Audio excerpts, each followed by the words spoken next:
एक सेकंड।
तो स्क्रीन दिख रहा ना?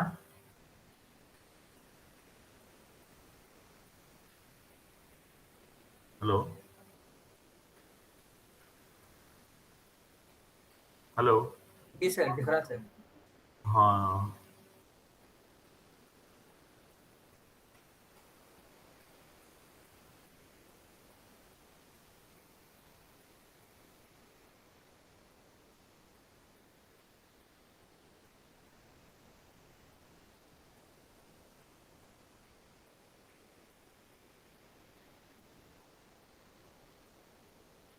तो अभी ध्यान दें आप इस पर, ये शुरू से है ना।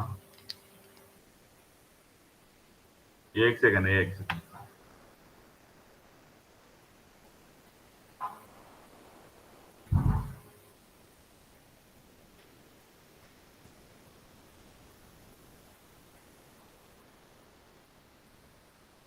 ये शुरू का है, introduction to HDL, hardware description language,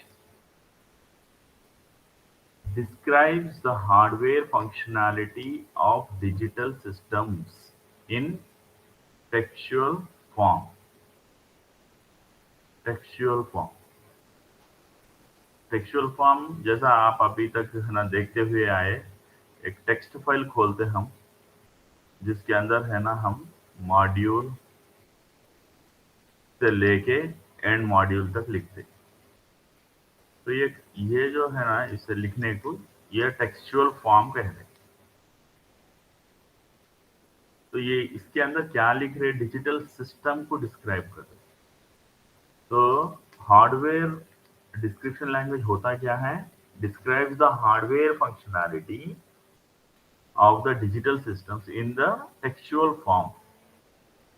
it it resembles, यानी ये दिखता है कैसे, कोई प्रोग्रामिंग लैंग्वेज के जैसे, but is specially developed for describing the functionality of the digital hardware. ये महज डिजिटल हार्डवेयर के लिए ही इस्तेमाल होता है। सी, सी प्लस प्लस की तरह कोई भी मैं है ना एप्लीकेशन लिख लेता हूँ बोले तो नहीं लिख सकते आप, सिर्फ डिजिटल सिस्टम्स के लिए ही ये लैंग्वेज इस्तेमाल होता है।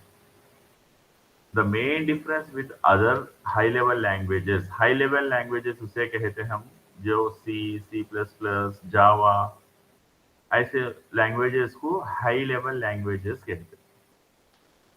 तो HDL कंस्ट्रक्ट्स, कंस्ट्रक्ट्स कल बोल रहा हूँ था, देखिए मैं कंस्ट्रक्ट्स बोल के, तो ये कंस्ट्रक्ट्स होते क्या है, कीवर्ड्स है, ये कीवर्ड्स है। तो ability to perform parallel execution, अभी ये बात समझने वाली है, यहाँ पे पैरेलल एग्जीक्यूशन है ना करने की एबिलिटी रहता है इसमें HDLs में, अनलाइक सीक्वेंशियल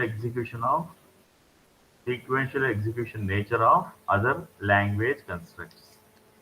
तो अदर लैंग्वेज कंस्ट्रक्ट्स में कोई भी आप है ना ले लो, सी, सी प्लस प्लस, जावा, आपका है ना पाइथन, ये कुछ भी ले लो आप, इसमें कैसा रहता, पहला एक स्टेटमेंट एग्जीक्यूट होना, उसके बाद में फिर दूसरा स्टेटमेंट भी जाता, फिर उसके बाद तीसरा स्टेटमेंट भी जाता, ऐसा उसको बोल रहे हैं हम सीक्वेंशियल। मगर वेरीलॉग में कैसा रहता, वेरीलॉग में कैसा रहता, पैरेलली मुमकिन है। ये पैरेलल मुमकिन इसको है ना, इसलिए कि अभी आपको यहाँ पे एक फ्लिप फ्लॉप है और एक फ्लिप फ्लॉप इधर है।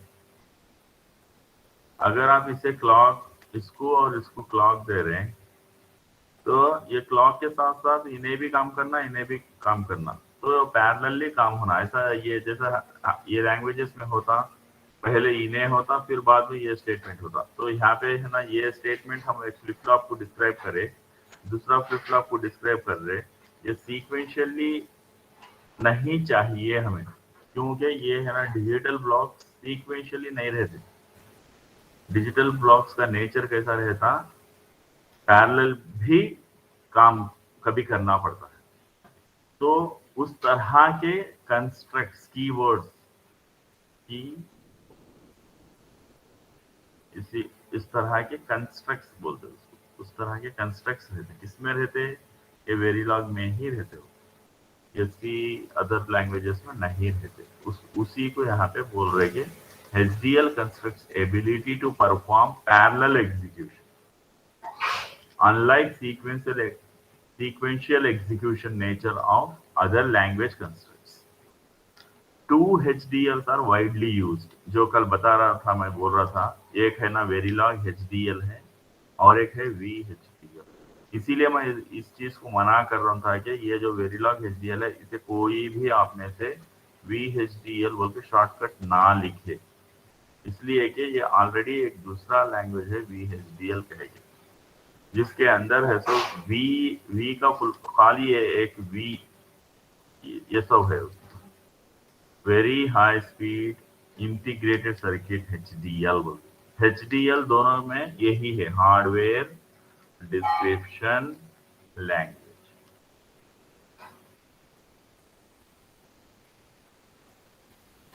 यहाँ पे लेक्सिकल कन्वेंशन, यानी उसके अंदर हम क्या क्या यूज करते, कैसा रहता, क्या लिखना, वो Verilog is a free format language. यानी जैसा कल है ना हम लिख रहे थे, कैसा लिख रहे थे, मॉड्यूल के बाद में है ना यहाँ पे हाफ एडर, फिर उसके बाद में यहाँ पे है ना ये इनपुट वगैरह, ये आउटपुट वगैरह, इसे पोर्ट लिस्ट कहा जाता है।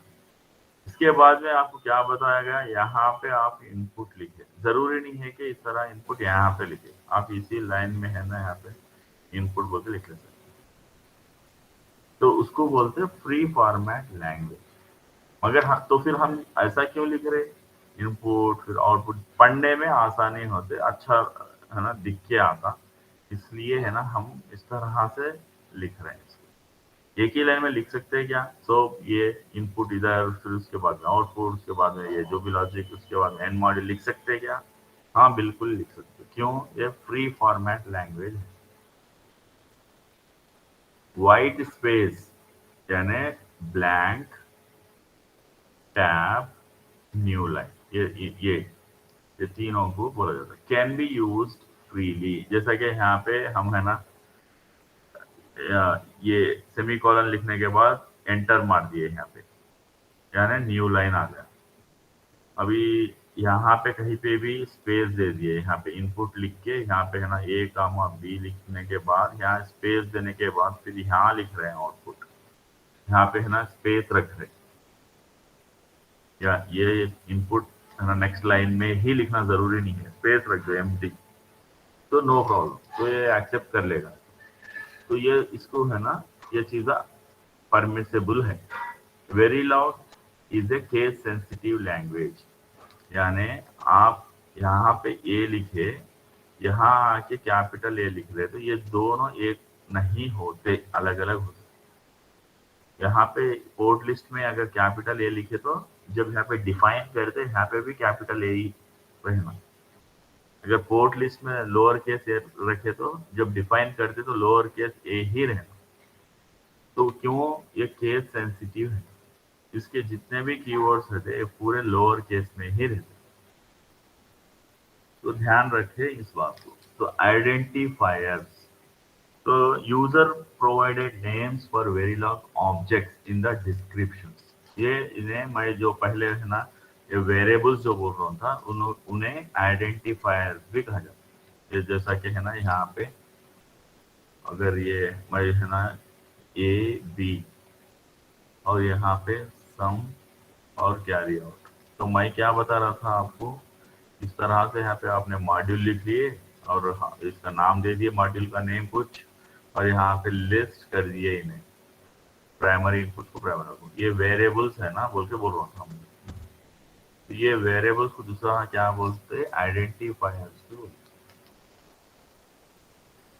तो लीगल कैरेक्टर्स आर, क्या क्या परमिसेबल है, वो है lower case a to z permissible है, upper case a to z permissible है, 0 to 9 परमिसेबल है, अंडरस्कोर परमिसेबल है और डॉलर परमिसेबल है। First character has to be a letter और एन अंडरस्कोर, ये इंपॉर्टेंट है, ये इंपॉर्टेंट। फर्स्ट कैरेक्टर ये जैसा ए बी लिखे ना वैसा first character has to be a letter और एन अंडरस्कोर, यानी अंडरस्कोर ए अगर आपको लिखना बोल रहा तो आप लिख ले सकते, मगर आप डॉलर ए लिख सकते क्या, नहीं लिख सकते। ए के बाद डॉलर लिख सकते क्या, हाँ ये लिख ले सकते। फर्स्ट इसलिए खाली ये कंडीशन है, first character should be a letter और ए अंडरस्कोर। 9 ए लिख सकते क्या, नहीं लिख सकते। ए 9 लिख सकते क्या, हाँ लिख सकते। समझ रहे बात को आप?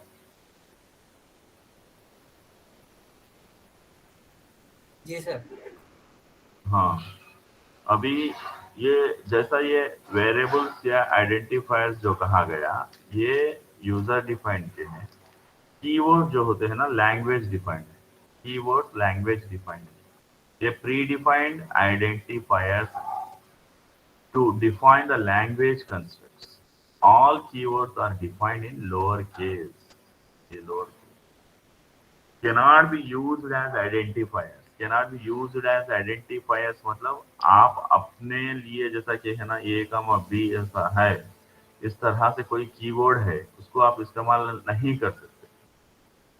तो जैसा कि अभी यहाँ पे ये है ना हाफ एडर, इसे आप ये बोले इसको जो है ना आप इनिशियल बोल के बोलना चाह रहा हूँ मैं बोल के आप ख्याल आया, आप बजाय बी के इनिशियल बोलना चाह रहा हूँ, ये नहीं कर सकते इसलिए कि ये इनिशियल ऑलरेडी एक कीवर्ड है, लैंग्वेज का प्री डिफाइंड आइडेंटिफायर है वो, वैसा वाला को हम यूजर है ना इस्तेमाल अपने लिए नहीं कर सकता हूँ। जैसा बी अपने लिए है इस तरह से इनिशियल को अपने लिए नहीं कर सकता क्योंकि ये एक पर्पस के लिए बनाया गया है इनिशियल। तो इसी तरह असाइन भी एक कीवर्ड है, मॉड्यूल भी एक कीवर्ड है। तो कमेंट्स जो होते हैं ना लैंग्वेज के अंदर कमेंट्स जो लिखते हैं आप इसे मल्टीपल लाइन कमेंट्स बोलते हैं। जैसा कि आपको ये फॉरवर्ड स्लैश है, स्टार है, इसके बाद में आपको जो भी स्टेटमेंट लिखना है लिखे आप। जब स्टेटमेंट्स खत्म हो जाते हैं आपके तो यहाँ पे स्टार फिर फॉरवर्ड स्लैश, ऐसे वाले को मल्टीपल लाइन कमेंट्स कहते हैं जिसे कंपाइलर इग्नोर कर देता, इसे कंसीडर नहीं करता। सिंगल लाइन कमेंट्स है ना ये डबल स्लैश, ऐसे डबल स्लैश रहते हैं उसे सिंगल लाइन कमेंट। आपके पास है ना कई सारे लाइंस है ऐसा, तो हर लाइन को आप ऐसा ऐसा रखने के बजाय आसानी ये है कि ऐसा यहाँ पे है ना फॉरवर्ड स्लैश स्टार फिर कहाँ पे खत्म करना चाह रहे हैं वहां पे, मगर एक ही लाइन है तो जब ये इस चीज की जरूरत नहीं है आपको ऐसा डबल स्लैश इस्तेमाल कर सकते, तो वो कमेंट्स के लिए। तो इसी तरह इसके अंदर स्ट्रिंग्स का अगर इस्तेमाल करना चाहते हैं आप स्ट्रिंग, तो उसे डबल कोट्स में रखें। जैसा कि आप है ना कैट, ये डबल कोट्स में हो, ऐसे ही कैट नहीं लिख सकते, तो उसे है ना डबल कोट्स में रखना होता है। ये कोट्स, ये जो कोट्स है ना डबल कोट्स, यहाँ पे ये सिंबॉलिकली इसे यहाँ पे ऐसा बताया गया, जैसा कि आपके है ना, यहाँ पे मैं जूम कर रहा हूँ, आप इसे देखें आप, ये और ये जो दिख रहा आपको डबल कोट है। तो आगे बढ़ते हैं। सर कमेंट्स यूज का यूज करते हैं, क्या बोले? कमेंट्स यूज का यूज करते हैं। यूज इसलिए करते, आप जब है ना प्रोग्राम फर्स्ट करो, आप प्रोग्राम लिख रहे हैं, जैसा कि मॉड्यूल मक्स 2/1, यहाँ पे ए बी एस वाई ये आपके आउटपुट है। तो यहाँ पे आप क्या लिख रहे बोले तो इनपुट ए कमा बी, ये आपके रेफरेंस के लिए, या कोई आगे चल के मुस्तकबिल में देखा तो कमेंट्स लिख के, ये है ना इनपुट लाइन हो गया, मैं कमेंट्स कर दिया। ये अपने है ना कल के दिन मुस्तकबिल में ये काई के लिए तो भी लिखा, बोल के समझ में आने के लिए बेस्ट प्रैक्टिस ये है कि ये लिखे आप। तो इनपुट यस ऐसा बोल, तो ये है ना सेलेक्ट लाइन, सेलेक्ट लाइन, समझे? Yes sir. तो वह अच्छा प्रोग्रामर वही रहता कमेंट्स जो लिखता, ताकि मुस्तकबिल में उसके लिए खुद के लिए क्यों लिखा वो बोल के उसे पता चलता। कल के दिन ये कोड किसी को दिए तो वो है ना, अरे अच्छा ये इनपुट लाइन है क्या, ये सेलेक्ट लाइन है क्या, ऐसा पता चलता।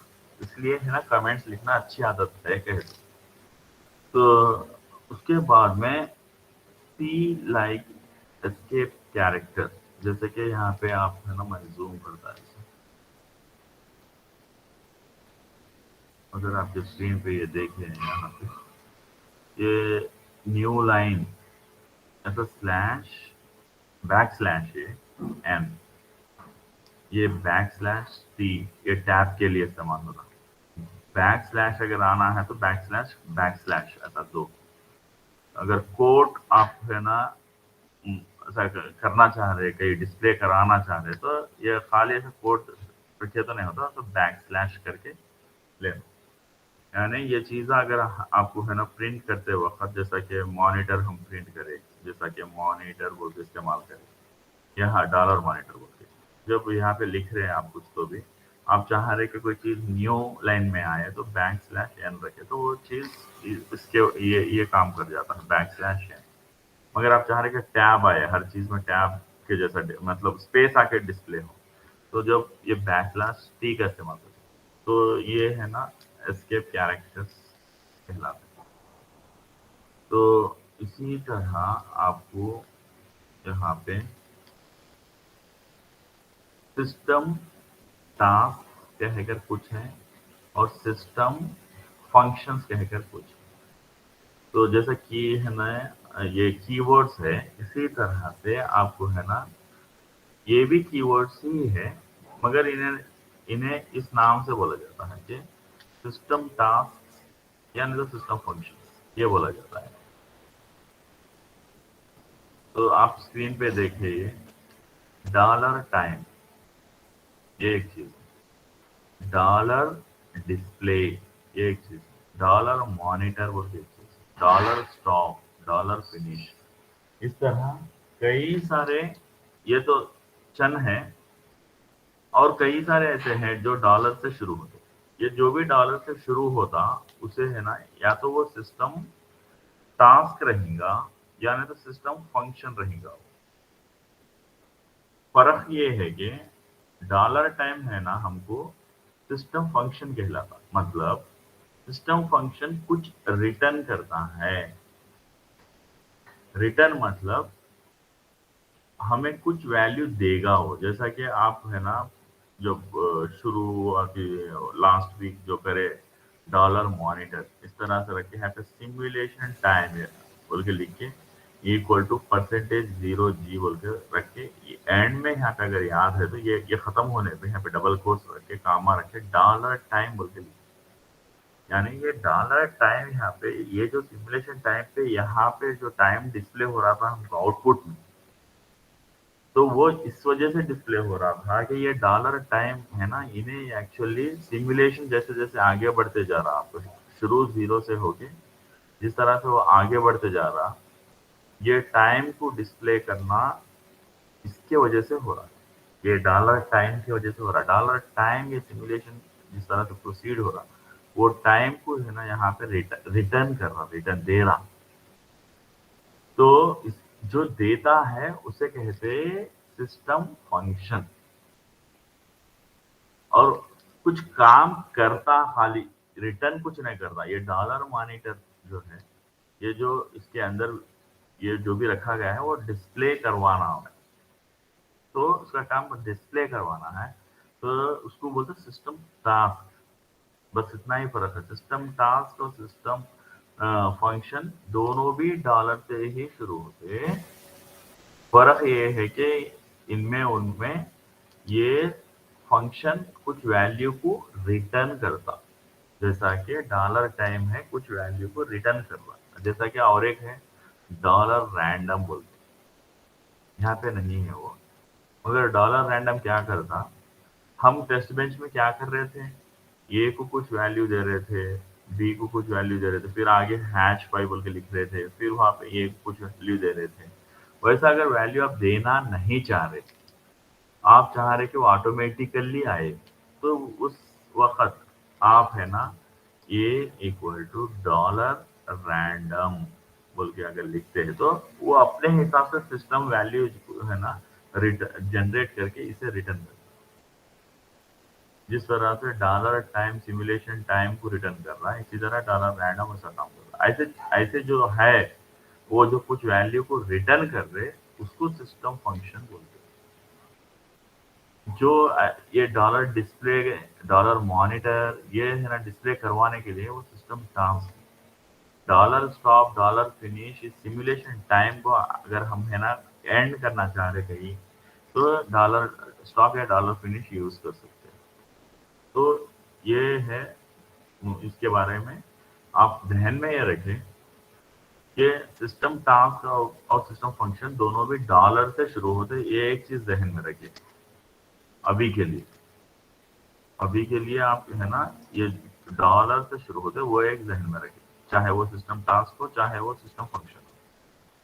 दूसरी चीज ये ध्यान में रखिए कि डॉलर टाइम यानी सिस्टम फंक्शन कुछ वैल्यू को रिटर्न करता है, सिस्टम टास्क कोई वैल्यू को रिटर्न नहीं करता, खाली वो जो असाइंड काम है वो कर जाता है, यानी डिस्प्ले ऐसे ऐसा या मॉनिटर ऐसे काम। कोई वैल्यू सिमुलेशन टाइम को रिटर्न करना या कोई वैल्यूज को जनरेट करना, ऐसा काम नहीं करता वो सिस्टम टास्क। बस ये ध्यान में रखिए अभी के लिए। तो आगे अगर हम बढ़े तो यहाँ पे कंपाइलर डायरेक्टिव्स बोलते हैं। कंपाइलर डायरेक्टिव जैसा ये सिस्टम टास्क और सिस्टम फंक्शन डॉलर से शुरू होता ना, डॉलर से, तो इसी तरह कंपाइलर डायरेक्टिव्स जितने भी हैं वो बैक कोड से शुरू होते हैं। आपके स्क्रीन पे ये है ना, आप अच्छे से देखिए, ये बैक कोड है। ये बैक कोड आपके कीबोर्ड में लेफ्ट साइड टैब की है, उसके ऊपर वाला, यानी न्यूमेरिकल वैल्यू 1, जो की 1 है, 1 उसके ऊपर नंबर 1 लिखे हुआ है, उसके लेफ्ट हैंड वाला, यानी तो टैब की जो है, टैब की के ऊपर वाला, तो वहां पे ये जो आप पाएंगे इसे बैक कोड कहते हैं। बैक कोड, तो ये कोड है ना बैक कोड, जो आप अभी शुरुआती दौर में यानी लास्ट वीक आपको प्रोग्राम्स कैसे रहते, क्या रहते, वो जो इंट्रोडक्शन दिया गया उसमें आपने देखा कि ये एक कंपाइलर डायरेक्टिव आपने देखा। वो कंपाइलर डायरेक्टिव है बैक कोड टाइम 1 नैनोसेकेंड/1। ये कंपाइलर डायरेक्टिव को आपने देखा, जब समझाया कि ये बैकवर्ड टाइम स्केल क्या है। ये बैकवर्ड टाइम स्केल आपके है ना सिमुलेशन टाइम इस तरह से प्रोग्रेस होता यहाँ पे, तो ये टाइम है ना कोई यूनिट चाहिए, उसे यूनिट्स देना होता है। यूनिट मतलब आपका डिस्टेंस है, डिस्टेंस है, सो कितना है ना, सेंटीमीटर है, मीटर है, किलोमीटर है, ऐसा। तो ये कहलाते हैं यूनिट्स। तो ये जो टाइम है सिमुलेशन टाइम, वो भी उसके साथ भी कोई यूनिट्स जुड़ना है। तो वो यूनिट्स डिजिटल सर्किट जो होते हैं वो फेम्टो सेकेंड्स नैनो सेकेंड्स, मिली सेकेंड्स, सेकेंड्स, बस इसमें काम करते रहते हो। इसीलिए यहाँ पे है ना नैनो सेकेंड, यानी ये जो भी स्केल आप लेंगे वो रहेगा नैनो स्केल वाला। वो मतलब आप देखें शुरुआती दौरों में आपने लैब जो करा उसमें है ना हम ये इस्तेमाल करें बैकवर्ड टाइम स्केल। और ये जो पीएस है ना ये प्रिसीशन है। जब भी पुराने वीडियोस में रिकॉर्डिंग में आप देख सकते हैं, जब भी इसको बोला था कि ये टाइम प्रिसीशन है, यानी PS1 PS is equal to 0.001 nano second. तो क्या बोल रहे हैं आप कंपाइलर को, डेसिमल पॉइंट अगर है उसके बाद 1 2 3 बस ये 3 डिजिट्स को इस्तेमाल करें। यानी आप जो भी #5 ऐसा इस्तेमाल करें, #5 की जगह अगर #5.937289 ऐसा कुछ है, ये डेसिमल पॉइंट के बाद सिर्फ 3 वैल्यूज को ही कंसिडर करना, कौन, कंपाइलर, बाकी के वैल्यूज को छोड़ देना। तो ये जितना ज्यादा वैल्यू रहता है वो प्रिसीशन बढ़ता है, यानी आपका टाइम की एक्यूरेसी जो बढ़ती है, तो वो ये वैल्यू ज्यादा रहने से, तो इसीलिए इसको क्या बोलते हैं, प्रिसीशन बोला गया है। तो प्रिसीशन, तो हम प्रिसीशन को है ना डिफाइन कर रहे हैं, ये कितना रहना प्रिसीशन। तो हम बोल रहे कि 1ns/1ps बोल रहे, तो डेसिमल पॉइंट के बाद 3 डिजिट को ही कंसीडर कर, ऐसा बोल रहे हैं मतलब आप कंपाइलर को। और ये जो है आपको हमेशा ये ज्यादा रहता और ये कम रहता। तो ये टाइम है आपका, ये टाइम प्रिसीशन है आपका। तो फिर से इसे है ना मजीद आपको है ना अगर कंफ्यूज हो रहे तो आप है ना ये देखिए, आप AB 00011011 और यहाँ पे Y आपका आउटपुट Y। तो एंड गेट अगर ले रहे तो आप यहाँ पे क्या करेंगे, 0 0 0 ये 1 लिखेंगे। अभी मैं इसको बोलूँ ये तो ट्रूथ टेबल है, अगर मैं ये बोलूँ कि इसको है ना टाइमिंग डायग्राम में कन्वर्ट करो, आप क्या करेंगे, ये को कल समझा रहा था टाइमिंग डायग्राम क्या रहता। शुरू एक टाइम ले लेते हैं आप, इसे t=0 बोलते हैं। यहाँ पे शुरू में आपका ये 0 है कुछ टाइम तक, वो टाइम को है ना नेक्स्ट t=1 तक, तो वो 0 है। तो उसके बाद में क्या है, फिर इन्हें 0 ही क्षेत्र, वो भी एक टाइम समझो, उसको भी है ना t=2 बोलते, वहां तक ये 0 ही है। के बाद में ये क्या हो रहा, फिर 1 हो रहा, ये 1 हो रहा, तो यहाँ पे आप क्या करेंगे, 1 लिखेंगे 1। ये 1 कब तक है, फिर कुछ टाइम मुद्दत तक है ना ये 1। तो ये टाइम को बोलो आप t=3। तो इसी तरह b को अगर निकालने के लिए कहा गया है, शुरू में 0 फिर 1 फिर 0 फिर 1। तो यहाँ पे ये y अगर आप अभी निकाले तो ये है ना इसके हिसाब से ये 0 ये है, ये 0 है, ये 0 1 है तो भी ये 0 ही है, ये 1 0 है तो ये भी 0 है, ये 1 है तो ये 1 है।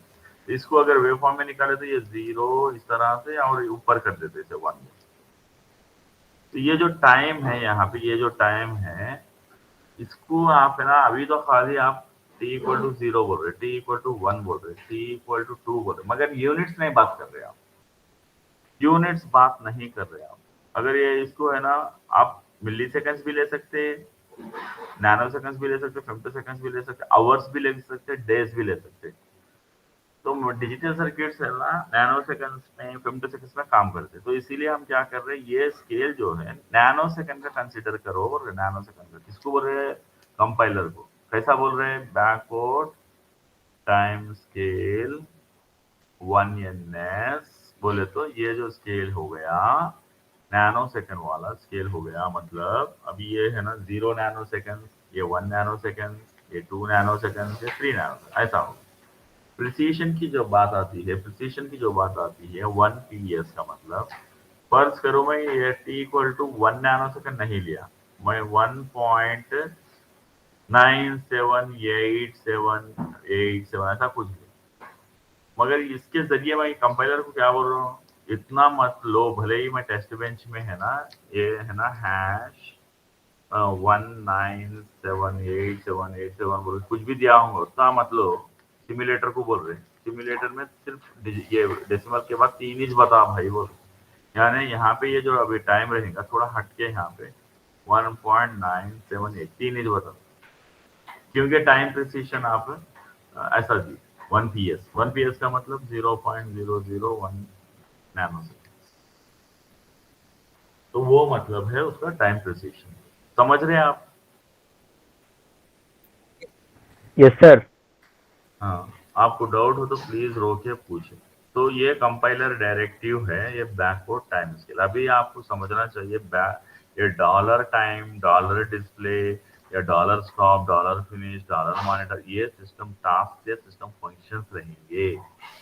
सिस्टम फंक्शन वो होता कुछ रिटर्न करता, जैसा कि डॉलर टाइम सिमुलेशन टाइम को रिटर्न कर रहा, ये सिस्टम फंक्शन हो गया। डॉलर मॉनिटर खाली डिस्प्ले करता, कुछ भी है ना वो मतलब रिटर्न नहीं करता। जो मॉनिटर ये लॉग विंडो में, लॉग में, कंसोल विंडो में नीचे जो ये आप क्या बोलते हैं ईडीए प्लेग्राउंड में दो चीज़ें थी आपको नीचे अगर देखें तो, लॉग और एक शेयर। ये लॉग में वैल्यूज डिस्प्ले होती कैसा हो रहे थे ये डॉलर मॉनिटर के ऊपर। तो वैसे ये compiler directive backward time scale वो वैसा वाला। और एक कोई फाइल को अगर इंक्लूड करना है आपको है ना, बैकवर्ड इंक्लूड, और वो फाइल का पाथ देना। जैसा कि मान लो आप है ना, आपके पास आप है ना यहाँ पे फुल एडर लिख रहे, जैसा कि आप ये एग्जाम्पल अच्छे से सुने, समझने की कोशिश करें। एक हाफ एडर 1 है, ये 1, और एक हाफ एडर 2। इसे मैं इनपुट दे रहा हूँ ए, और इसका S1 इसे दे रहा हूँ। ये तो हो गया मेरा सम, और इसका कैरी C1 और इसका कैरी C2। ये दो निकाल के मैं एक और गेट को दे रहा हूँ, ये हो गया मेरा CO। ये C इन यहाँ पे इसे जा रहा, ये C इन, ये हो गया आपको फुल एडर। तो यानी आप फुल एडर अगर बना रहे तो उसमें क्या कर रहे, दो हाफ एडर को इस्तेमाल कर रहे हैं और एक है और गेट को इस्तेमाल कर रहे हैं। मान लो कि आप हाफ एडर लिखने एक फाइल बनाया, हाफ एडर का एक फाइल है, तो ये फाइल को मैं बोल रहा हूँ ha.v, और एक आप आर गेट बनाए, उसका फाइल को बोल रहा हूँ मैं orget.v। अभी ये है ना आपके डी ड्राइव में है, समझो, मगर आप है ना काम कर रहे हैं आपके ई ड्राइव में काम कर रहे हैं, वहां पे है ना फुल एडर बना रहे हैं, फुल एडर का फाइल है फुल एडर डॉट। अब इसमें क्या कर रहे हैं आप, ये इसको इंस्टेंशिएट कर रहे, कल बोल रहा था इंस्टेंशिएट का मतलब समझ गए होंगे। HA को एक बार बुलवा रहा हूँ और उसका नाम HA1 बोल के दे रहा हूँ, यहाँ पे जो भी इनपुट देना है वो दे रहा हूँ। HA को और एक बार बुलवा रहा हूँ, उसे HA2 बोल के नाम दे रहा हूँ, और यहाँ पे मगर ये फुल एडर फाइल है जिसके अंदर खाली इन लोगों को बुलवा रहा हूँ मैं, मगर ये लोग है एक्चुअली में डी ड्राइव में मेरे। तो इसको है ना समझाना पड़ता, ये है ना ये फाइल जब एग्जीक्यूट करते तो ये टूल को बोलना पड़ता, भाई इसमें जो बुला रहा हूँ ना मैं HA, इन्हें यहाँ से ले उठा ले तू। तो जब ये फाइल के अंदर क्या लिखते हैं आप, बैकवर्ड इंक्लूड और ये पाथ यानी डी के अंदर कॉलन, यहाँ पे ha.v एक फाइल है, फिर से बैकवर्ड इंक्लूड, फिर यहाँ पे डबल कोट डी कॉलन और एक और गेट डॉट वी, फिर डबल कोट क्लोज। तो इस तरह से है ना ये फाइल के अंदर, या ये जो टॉप फाइल है ये आपका fa.v फाइल। जब टूल ये फाइल एग्जीक्यूट करेंगे fa.v, तो टूल समझ जाता है कि ये जो बुलवाया गया है हाफ एडर, ये पाथ यहाँ पे है, यहाँ से उठाना है मेरे को बोल। तो उसके लिए हमको बैकवर्ड इंक्लूड जो है उन्हें मदद कर रहा, ये जो मदद कर रहा बैकवर्ड इंक्लूड को, उसे कंपाइलर डायरेक्टिव कहेंगे। समझ गए?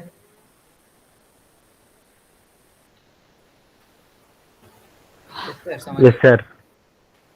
तो यस सर। आगे अगर चले तो साइज्ड इंटीजर्स, ये जो कल बता रहे थे कि बेस वैल्यू बोल के, साइज बोल के, वैल्यू बोल के, तो ये कल आप है ना जो देखे, पर अनसाइंड इंटीजर्स ओनली, ये ध्यान में रहे, अनसाइंड, नेगेटिव नंबर्स के लिए नहीं, ये सिर्फ अनसाइंड नंबर्स के लिए। यानी 5, 7 ये जो अनसाइंड नंबर्स कहलाते हैं, -7 ये साइन नंबर हो गया। तो उसके लिए नहीं है ये साइज्ड इंटीजर्स, सिर्फ महज अनसाइंड इंटीजर्स के लिए जो साइज और उसका है ना टिक, यहाँ पे है ना टिक बोलते बोला मैं, टिक और बेस वैल्यू, बेस और वैल्यू। तो ये जो है ना कल जो बता रहे थे आपके पास, फर्स्ट करो जैसा कि यहाँ पे एग्जाम्पल लिया गया है, मैं इसे जूम कर देता हूँ थोड़ा, अभी यहाँ पे आपको कवर कर दीजिए। ये टिक, एक टिक है, ये ओ ऑक्टल नंबर है, और ये 721 एक नंबर है। जैसा कि कल बोला मैं, ऑक्टल नंबर्स को 3 डिजिट से इस्तेमाल करते, 0 to 7 ही रहते हैं वो। इसको अगर है ना मैं रिप्रेजेंट करना है ऑक्टल में, तो 1 बाइनरी में, ये 7 ऑक्टल में है, 8, इसको 8 बोलो, ऑक्टल 8 8। इसे बाइनरी में बताने के लिए 3 का इस्तेमाल होता है, 3 बिट्स का इस्तेमाल होता है। वही हेक्सा है, यहाँ तो डेसिमल का है, कई हेक्सा भी है सपोज, जैसा कि यही फर्ज करो यही यही है, जैसा कि टिक H721 है। जब 9 बिट नहीं रहेगा, वो 9 बिट ऑक्टल नहीं रहेगा, कितने हो जाते 721 बोले तो हेक्सा में एक एक डिजिट को बाइनरी में कितने से बताते हैं, 4 बिट से बताते, 001 2 को है तो फिर 0010, फिर 7 को जो है तो 0111, तो 12 यानी 12 बिट हेक्सा हो जाएगा, हेक्साडेसिमल। ये क्यों बता रहे हैं, कल जैसा मैं समझा रहा था आपको, इसलिए बता रहे, अभी बोलता हूँ मैं क्या समझा रहा था कल, फिर से रिपीट करता हूँ उसी बात आपको, है ना बाद में डेमो दूंगा। तो यहाँ पे अगर हम कंपाइलर को है ना कुछ चीज असाइन कर रहे, कोई है ना वैल्यू है मेरे पास, जैसा कि फॉर एग्जांपल इनपुट मैं बोला x, अभी वो मैं x को कुछ वैल्यू फर्ज करो 5 असाइन करा, तो यहाँ पे क्या हो जाता, ये जो 5 है ना, ये 5 इंटरनली कंपाइलर, वेरिलॉग कंपाइलर में क्या हो जाता है इन्हें, ये एक्चुअली ये 5 इसको ये सिंगल ये है ना, ध्यान रहे आप, मैं है ना 5 असाइन नहीं कर सकता, इसलिए कि ये स्केलर है। ये 5 बाइनरी में जब है ना इंटरनली कन्वर्ट होता तो 101 यानी 3 बिट्स की जरूरत पड़ती। 3 बिट्स जब बात करें मोर देन 1 बिट बोल, तो मैं क्या बोला आपको कल, वो वेक्टर है। अगर 5 आपको असाइन करना है x को, तो ये स्केलर ना हो, बल्कि ये क्या हो, वेक्टर हो, और उसका साइज ये हो कि 2:0, जब जाके मैं 5 को x के लिए असाइन कर सकता। अभी जब ये 5 है ना, वेरिलॉग कंपाइलर में क्या कैसा नजर आता है उसको, वेरिलॉग कंपाइलर के लिए 32 बिट या नहीं तो 64 बिट बिट्स में नजर आता है। ये 32 बिट अगर आपका operating system Windows operating system आपका या नहीं तो है ना आपका लाइनक्स ऑपरेटिंग सिस्टम अगर 32 बिट का है, तो ये 5 को उन्हें 32 बिट कैसे ट्रीट करता, 32 बिट कैसा मतलब 101 यहाँ पे हो गए, बाकी के ये जो ये 3 हो गए, तो बाकी के कितने 29 बिट 0000000 ऐसा लेता हूँ। क्या हमको वाकई ये चाहिए, ये 00000 फिर ये 101 वाकई चाहिए क्या हमको, नहीं चाहिए। हमारा मकसद सिर्फ 5 को असाइन करना है, तो गैर जरूरी ये चीज़ें कहाँ आ रहे, रैम आपका रैंडम एक्सेस मेमोरी में आके बैठ, तो जब क्या हो जाता, गलत हो जा रहा कि भाई गैर जरूरी आपको ये बिट्स 000 को है ना लेना पड़ रहा कंपाइलर के अंदर, जो कि गैर जरूरी है, चाहिए नहीं आप। तो वैसे सूरत में हम कंपाइलर को बोलना चाह रहे, भाई तू ओवर ये जो एक्स्ट्रा बिट्स है ना, जरूरत नहीं है तेरे को, है ना, लेके तू है ना परेशान होने की एरिलॉन। कंपाइलर को बोल रहे, क्या बोल रहे भाई, 3 इंच ले तू। तो अभी इसको बोलना है, कैसे बोलेंगे? तो वो है ये तरीका, ये जो है ना, ये रिप्रेजेंटेशन का तरीका।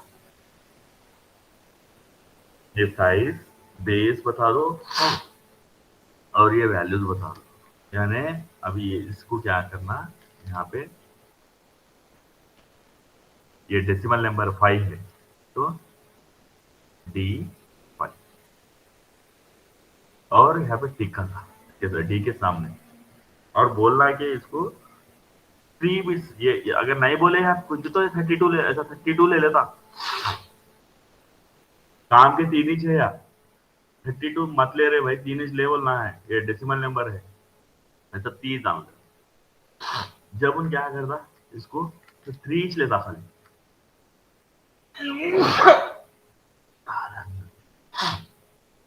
बात समझ में आ रही है आपको? जी सर।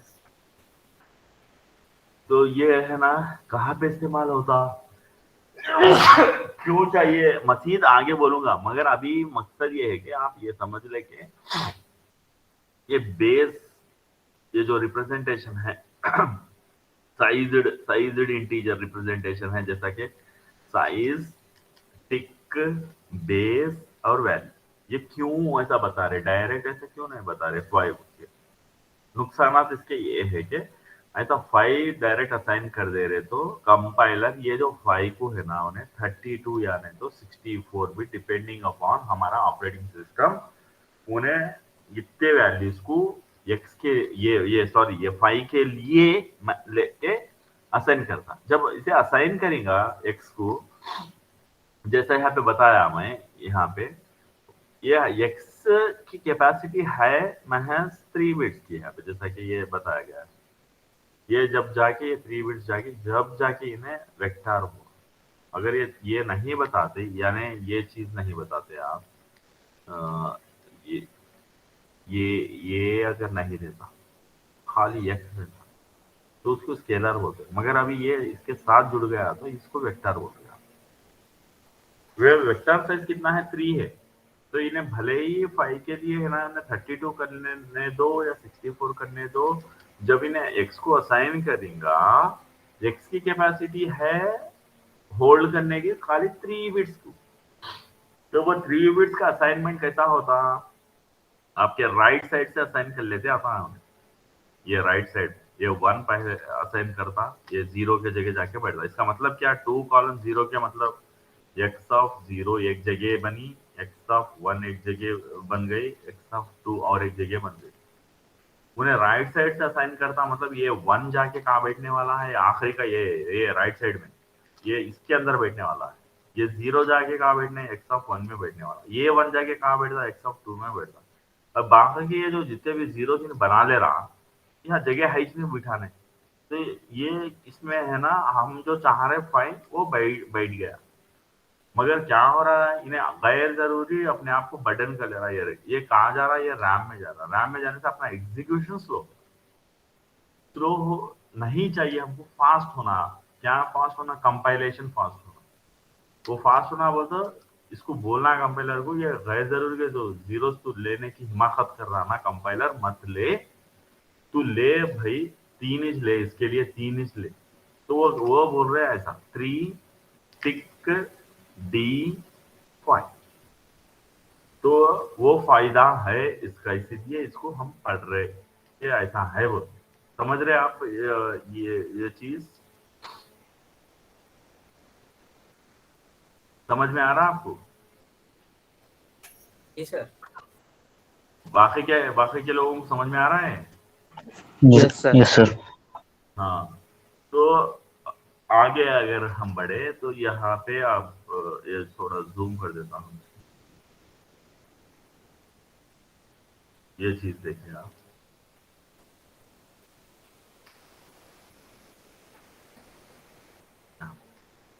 अनसाइज्ड इंटीजर्स, ऊपर वाला साइज्ड से अनसाइज्ड, इसमें क्या होता है, find decimal integers in two's complement form में ले लेगा। ये बताऊंगा आपको क्या मतलब। एग्जाम्पल यहाँ पे है ना, जैसा कि ये 32, ये -15, ये 32 जो बोला गया है ये डेसिमल 32 है बोल के ब्रैकेट में लिख के बता दें। ये जो -15 जो बोला गया ये डेसिमल -15 है बोल रहा है। तो उन्हें इसको क्या करने वाला है, साइंड डेसिमल इंटीजर्स को टूज कॉम्प्लीमेंट फॉर्म में ले लेता। इसका मतलब -32 तो प्लस नंबर है, इसको कुछ भी प्रॉब्लम नहीं। ये जो नेगेटिव नंबर है ना, उसको क्या करने वाला है, -15 को, आपको पता है या नहीं है, बीटेक आपके डिप्लोमा में है या नहीं है, अपने को दो चीज़ा है, एक वंस कॉम्प्लीमेंट बोल के है और एक टूज कॉम्प्लीमेंट, नेगेटिव नंबर्स को बताने के लिए कंप्यूटर के अंदर। तो इसमें क्या करते, पहले इसको है ना, ये जो -15 है उसको +15 लिख लो, प्लस को है ना 0 बताओ बाइनरी में, ये 15 बाइनरी में 1 1 1 1 हो जाएगा, ये है ना आपका +15 है, ये डेसिमल नंबर है, ये जो लिखा गया ये बाइनरी नंबर है।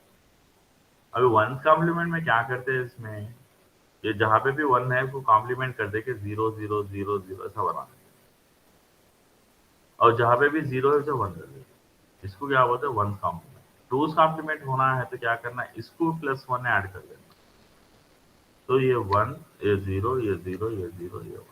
तो ये चीज का है ना, ये टूज कॉम्प्लीमेंट है। ये एक तरीका है ऐसा करने का, पहले आप हासिल करें इसका वन कॉम्प्लीमेंट, ये नंबर का, ये नंबर का, ये नंबर का वन कॉम्प्लीमेंट, यानी जहाँ पे भी 1 रहते वो पूरे 0 कर ले, जहाँ 0 रहता वहाँ 1 कर ले। +1 करे तो ये है इसका, है ना, इसका जो सम करने के बाद जो आता इन्हें बन जाता आपका टूज कॉम्प्लीमेंट। ये एक तरीका है। दूसरा तरीका क्या है, दूसरा तरीका ये देखे स्क्रीन पे, +15 को फिर ये है ना ऐसा ही लिखो जैसा पहले बताया गया, ऐसा यहाँ से शुरू करो, कहाँ से, ये राइट साइड से, तो इसको LSB बोलते हैं, लीस्ट सिग्निफिकेंट बिट, यहाँ से शुरू करो और MSB के ओर बढ़ो, MSB के ओर बढ़ो, यानी राइट से शुरू होकर लेफ्ट के ओर मूव करो। जब करते ना, जब फर्स्ट नॉन जीरो बिट जहां आता, उस नॉन जीरो बिट को जैसा भी है उसको वैसा ही रख दो। हाँ, यानी यहाँ LSB से शुरू करे तो फर्स्ट नॉन जीरो बिट है ना, अपने को नॉन जीरो बिट, यानी बाइनरी में दो बिटा है, एक 0 है एक 1 है। नॉन जीरो बिट बोले तो 0 नहीं रहना है, मतलब क्या, 1 रहना। तो पहला नॉन जीरो बिट क्या है, यहाँ पे पहला फर्स्ट बिट ही नॉन जीरो है तो उसको ऐसा ही रख दो, बाकी के जो भी बिट्स है ना कॉम्प्लीमेंट कर दो 0 0 1। तो ये डायरेक्ट मेथड है ये टूज कॉम्प्लीमेंट को हासिल करने का। ये देखो आप, ये देखो आप, ये देखो अभी ऐसा करके लिए दोनों भी सेम रहते।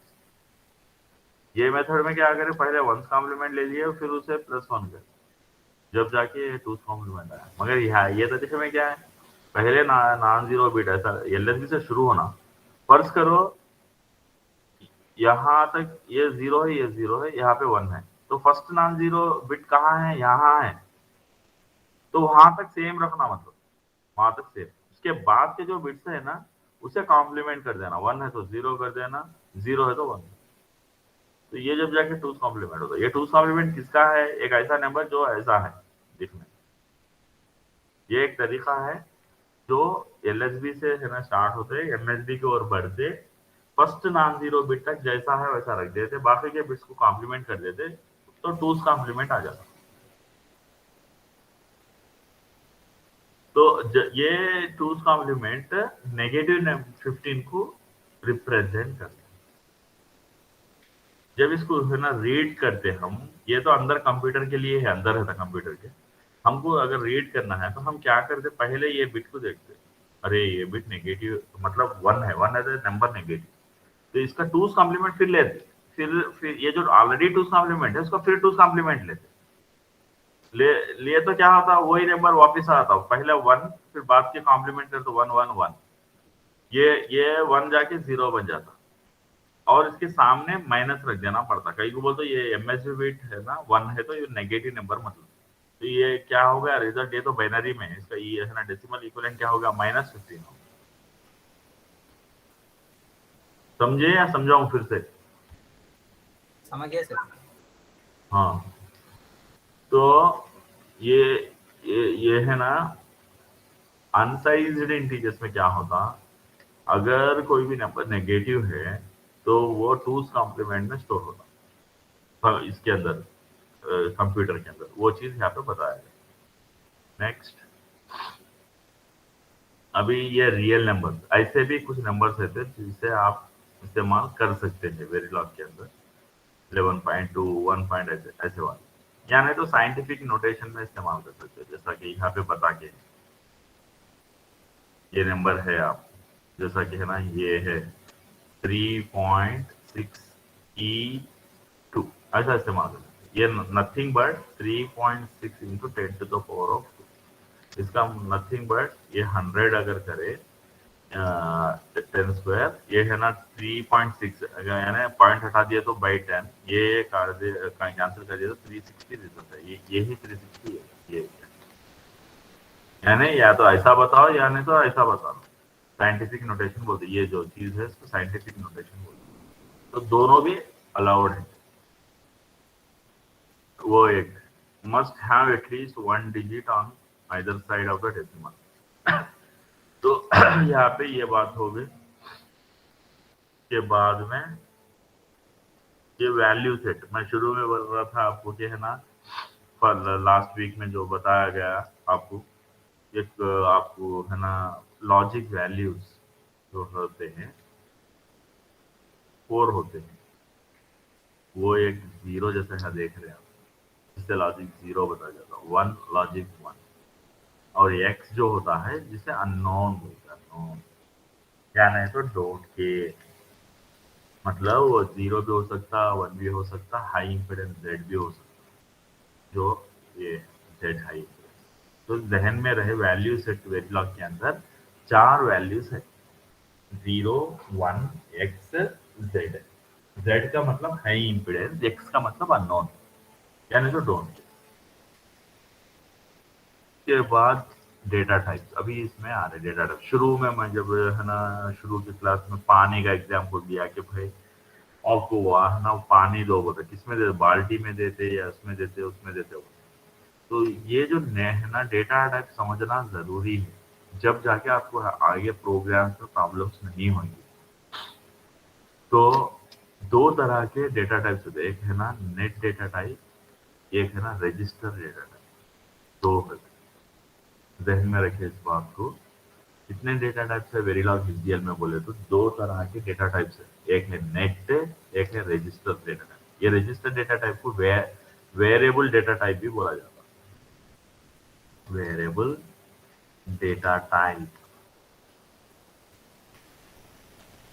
तो यहाँ पे इसमें क्या होता जैसा एक connects between structural elements connect between structural elements मतलब जैसा आपके पास है ना हाफ एडर 1 है और एक हाफ एडर 2 है ये 2 स्ट्रक्चर्स हो गए दोनों स्ट्रक्चर्स हैं दोनों के बीच में कनेक्शन के लिए यहाँ पे जैसा कि है ना यहाँ पे ये भी एक ये स्ट्रक्चर के लिए कनेक्ट कर रहे हैं यहाँ का सम1 उसे जा रहा यहाँ पे ये कनेक्शन ये जो ये है ना ये यहाँ पे सी है ये S1 है ये जो इस्तेमाल होते हैं ये नेट डेटा टाइप के नेट डेटा टाइप मजीद और भी देखेंगे आगे ये net data type connection establish करने के values come from its drivers तो कहाँ से आएंगे वैल्यूज बोलते उसका ड्राइवर्स यानी ये भी ये इसको ड्राइव कर रहा है HA1 HA2 को क्या ड्राइव कर रहा है S1 और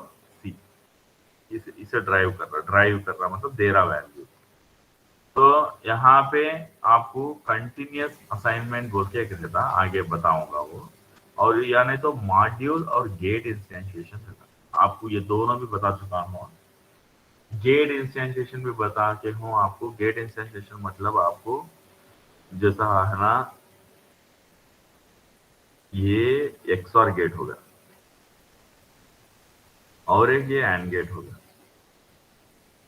ये इस तरह से कनेक्शन कर दिए तो ये आपका सम है, ये कैरी आउट है, A B। तो इसको इस्तेमाल करते हुए हम है ना लास्ट वीक है ना प्रोग्राम्स करे जिसके अंदर XOR गेट और AND गेट कीवर्ड्स इस्तेमाल करें।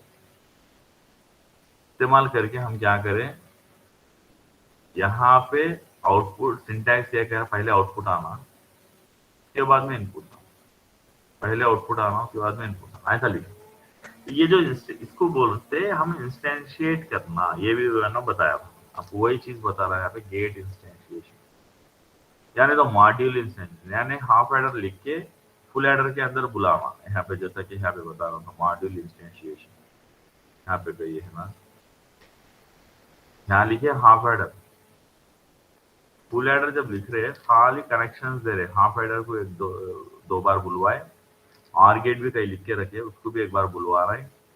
ये जो है ना तीनों को कनेक्शन एस्टैब्लिश कर, कनेक्शन एस्टैब्लिश कर, तो उसको मॉड्यूल इंस्टेंशिएशन बोलते हैं।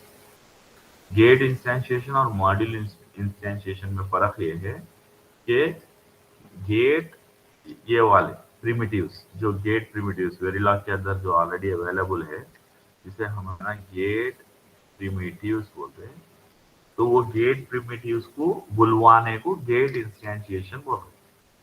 मॉड्यूल इंस्टेंशिएशन मतलब हम लिखे हाफ एडर को उसको फुल एडर में इस्तेमाल कर रहे हैं, उसको बोल रहे हैं मॉड्यूल इंस्टेंशिएशन। ये असाइन कीवर्ड है, असाइन बोल के कीवर्ड है, आगे मैं बताऊंगा। तो खाली ऐसा assign sum equal to A XOR का ऑपरेटर है और बी, ऐसा लिखना। तो कंटिन्यूअस असाइनमेंट स्टेटमेंट बोलते हैं उसको। यहाँ पे ए बी है ना, इसे ड्राइव कर सम को, तो वैसे जगह जो इस्तेमाल होता है ये सम को है ना, हम क्या है ना लिखते आउटपुट बोल के लिखे आउटपुट। तो ये आउटपुट बेसिकली क्या है बोलते एक डेटा टाइप को बिलोंग करता है, जिसे हम नेट डेटा टाइप बोल के बोलते आउटपुट। इसी तरह ये ए भी ड्राइव कर रहे हैं ना, इसे सम को, ये ए भी इनपुट है हमारे, ए बी इनपुट है। ये इनपुट जो कीवर्ड है ना, ये एक डेटा टाइप को बिलोंग करता। जैसा कि दो डेटा टाइप्स है ब्रॉडली, एक है नेट डेटा टाइप, एक है रजिस्टर डेटा टाइप। ये इनपुट कीवर्ड है ना, ये दोनों में से किसी एक को बिलोंग करता। किसको बिलोंग करता बोले तो नेट डेटा टाइप को बिलोंग करता। नेट क्या है भाई, इनपुट कौन सा डेटा टाइप है बोले तो नेट डेटा टाइप है बोलो। आउटपुट क्या है भाई बोले तो आउटपुट कौन सा डेटा टाइप है बोले तो नेट डेटा टाइप है, ये नेट डेटा टाइप। आप मजीद आगे समझेंगे, परेशान मत हो। अगर कोई परेशान हो रहे तो सवाल करना है तो बिल्कुल कर सकते हैं। इसी तरह इसमें आप ये पॉइंट को देखें, if no drivers are connected to net default value, ये ध्यान में रखे, very important. If no drivers are connected to net default value of is Z, यानी आप लिखे भाई ऐसा इनपुट ए कामा बी, ये जो लिख लिया आउटपुट सम कामा सीओ। आपका एग्जाम्पल लेने के लिए, मतलब समझाने के लिए एग्जाम्पल ले रहा हूँ। कुछ भी हो सकता है वो, ऐसा नहीं कि एज बार बार लेना क्या बोल तो नहीं भाई, एग्जाम्पल समझाने के लिए एग्जाम्पल लिया। अभी ये सम आप डिस्प्ले करने लगा है, यहाँ पे खाली वो डिस्प्ले कमांड लिख के सम की वैल्यू को ऐसा डिस्प्ले करने लगा है, तो क्या आएगा मालूम, जेड आएगा। उसको बोलते वैल्यू, क्योंकि सम अभी असाइन ही नहीं करे। जैसा असाइन करते हैं यहाँ पे, assign sum equal to A XOR B, ये ऑपरेटर है, ऑपरेटर से आगे पढ़ेंगे। ए XOR बी यहाँ तो ड्राइव किया जा रहा सम को, मगर जब करे नहीं समझो, खाली डिस्प्ले करने लगा है सम की वैल्यू क्या तो भी रहेंगी बोलते, तो क्या आएगा वैल्यू उसका, जेड आएगा। तो इसको बोलते हैं default value of any net is a Z. समझ गए? Yes sir. आइंदा से default value of any net बोले तो z बोल के आना, और है ना नेट इनपुट और आउटपुट कीवर्ड्स है वो है ना कौन से डेटा टाइप को बिलोंग करते हैं, नेट डेटा टाइप को यानी तो वेरिएबल डेटा टाइप को, रजिस्टर्स डेटा टाइप को वेरिएबल डेटा टाइप भी बोलते बोलते बोला।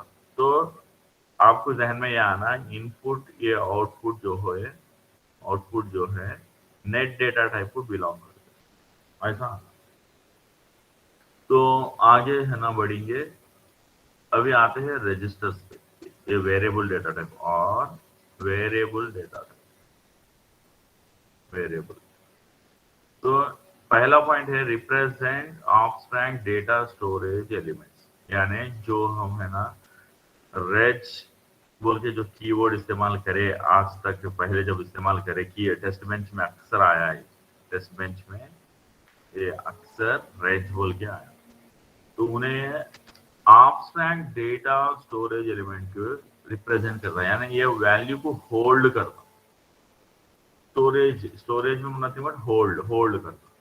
तो ये जो है represent abstract data storage element, storage करने की कैपेसिटी है इसमें ये रजिस्टर डेटा टाइप में क्या है, वैल्यू को होल्ड करके रखने की कैपेसिटी एबिलिटी है उसमें। नेट में स्टोर करता है क्या, इनपुट स्टोर करेगा क्या वैल्यू ए का बी बोले तो नहीं करता, कोई वैल्यू को स्टोर नहीं करता। स्टोर करने का मतलब ये है कि आपके अगर है ना डिजाइन फाइल को है ना उठा के देखे, पहले के जो जितने भी एग्जाम्पल्स है वहां पे हम क्या करें, ये इनपुट ए का बी बोल कर रखे, आउटपुट सम जो सी वो रखे, वो एग्जाम्पल में जाके देखिए। तो ये टेस्ट बेंच में जब आए हम क्या करें, इस चीज को हम इनपुट जहां पे भी है रेज बोल के लिखे, और ये जो आउटपुट है उसको वायर बोल के लिखे, और यहाँ पे इसको क्या कर रहे हैं, रेज बोल के लिखे। हम इनिशियल के अंदर ये इनिशियल स्टेटमेंट लिखे, उसमें A0 B0 दे रहे, #5 के बाद फिर ये कुछ वैल्यू दे रहे, ये जो वैल्यू देते जा रहे हैं आप, तो ये वैल्यू को उन्हें होल्ड करके रख रहा, मतलब स्टोर करके रख रहा। तो ये वैल्यूज को स्टोर करने के लिए ये रेज कीवर्ड हो तो ही ये पॉसिबल है था, होल्ड करके रखना ये सिमुलेशन टाइम आए तक। इनिशियल A0 और B0, फिर क्या करें #5 A0 B1, ऐसा कुछ एग्जाम्पल है भाई, ये बोल के जहन में मत बिठाओ आप, समझाने के लिए फिर ले रहा हूँ। फिर #5 A1 रखा मैं, चलो B1 भी रखा। अभी ये क्या है, सिमुलेशन शुरू हुआ 0 पे, फिर 5 ऐसा वर्टिकल लाइन पे अगर ऐसा लिए तो सिमुलेशन 0 पे शुरू हुआ, फिर जा रहे 5, फिर यहाँ से 5 यानी ये 10 पे। तो ये क्या हो रहा है यहाँ पे, ये वैल्यू को स्टोर करके ये है ना A0 B0, यहाँ पे आते A0 B1, ये वैल्यू को पकड़ के रखना, ये आए तक, ये है ना ये वेरिएबल जो है ये आइडेंटिफायर है, बी एक आइडेंटिफायर है, ये जो असाइंड वैल्यूज है 0 और 1 को, ये सिमुलेशन टाइम होए तक है, ये वैल्यूज को वो पकड़े रखना, होल्ड करना।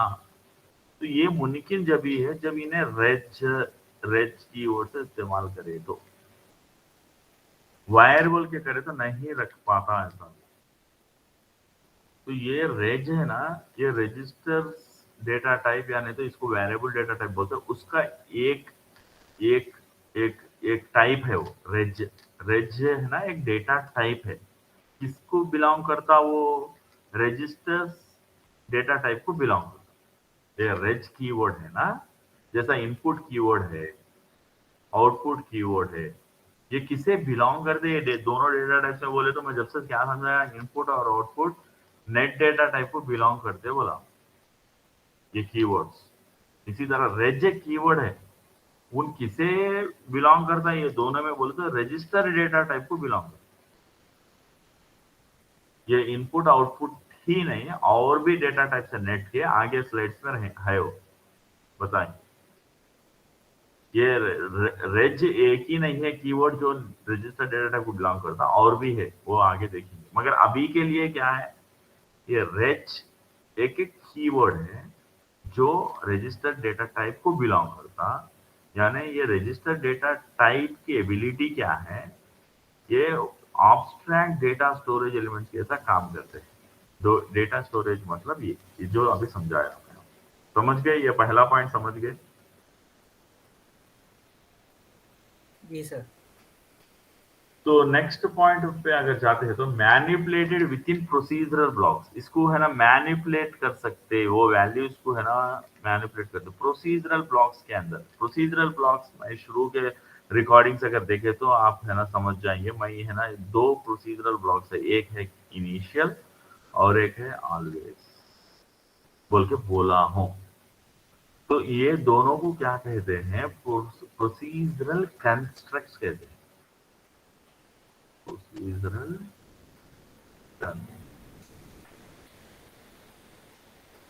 वो क्या है, प्रोसीजरल कंस्ट्रक्ट बोल के कोई सवाल करे तो वेरिलॉग के अंदर दो है बोल के बोलना, इनिशियल ऑलवेज।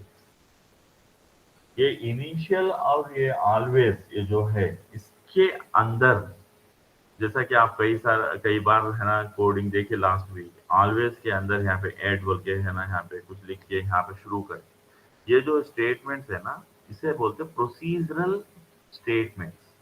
अंदर जो स्टेटमेंट्स होते हैं उसे ये प्रोसीजरल स्टेटमेंट्स कहा जाता है।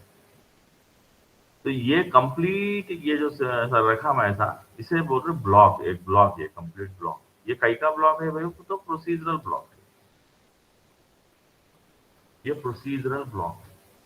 ये अल्फाज की जो ये अदायगी है कि ये है ना प्रोसीजरल क्या है भाई, बोलते भाई प्रोसीजरल बोला जाता है ये वेरिलॉग के अंदर ये इनिशियल और ऑलवेज कीवर्ड्स का इस्तेमाल अगर होता है तो।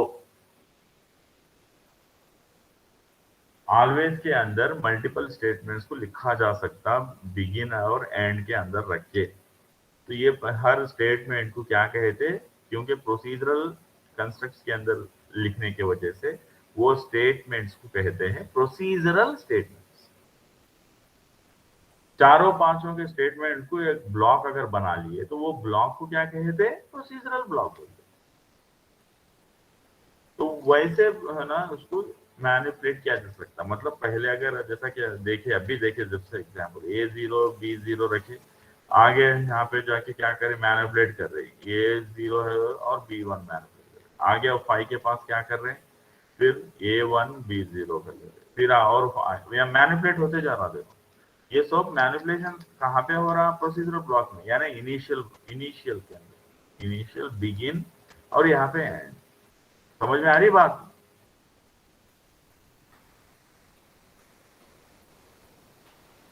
समझ में आ रही बात आप लोगों को? Yes sir.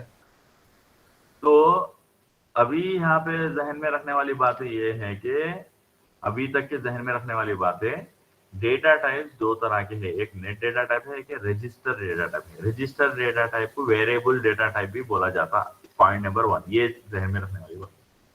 दूसरी जहन में रखने वाली बात ये है कि डिफॉल्ट वैल्यू इनका है सो नेट डेटा टाइप का Z है, और डिफॉल्ट वैल्यू है ना वेरिएबल डेटा टाइप या रजिस्टर डेटा टाइप का X है। वो सेकेंड पॉइंट।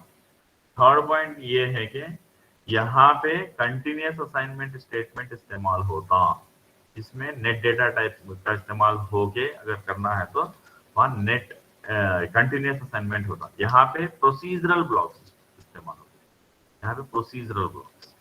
कंटिन्यूअस असाइनमेंट मतलब असाइन बोल के कीवर्ड होता रहता, उसको इस्तेमाल करते हुए ही यहाँ पे आप जो लिखेंगे नेट लिखेंगे, इधर इधर ये लेफ्ट हैंड साइड में पूरा जो भी असाइन करते वो पूरा नेट डेटा टाइप के रहते, इसे असाइन करते। जैसा कि अभी आपको है ना सम इक्वल टू ए ऐसा बोल के असाइन करना है, ए एक्स आर, खाली ऐसा डायरेक्ट स्टेटमेंट नहीं लिख सकते, आपको असाइन ऐसा बोल के लिखना।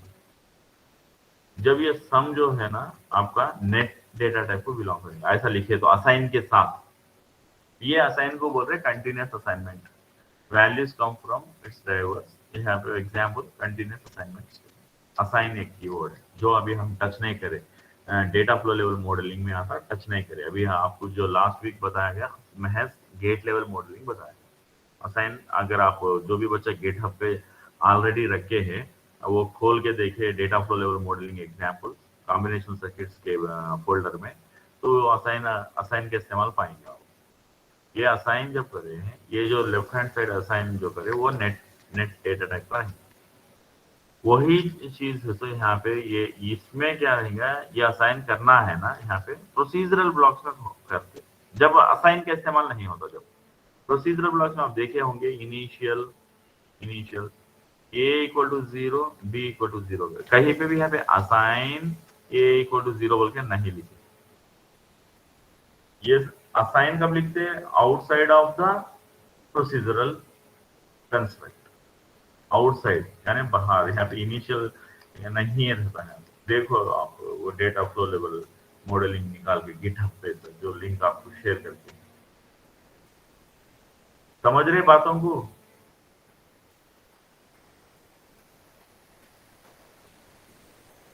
सर पे से जा रहा, सर पे से जा रहा क्या? नहीं सर। सर पे से जा रहा आप लोगों को?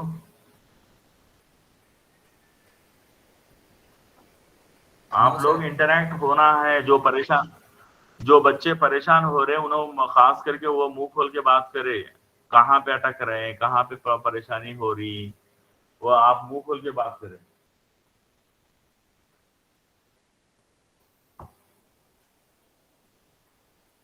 अरे खामोशी नहीं, आपका पार्टिसिपेशन इंपॉर्टेंट है।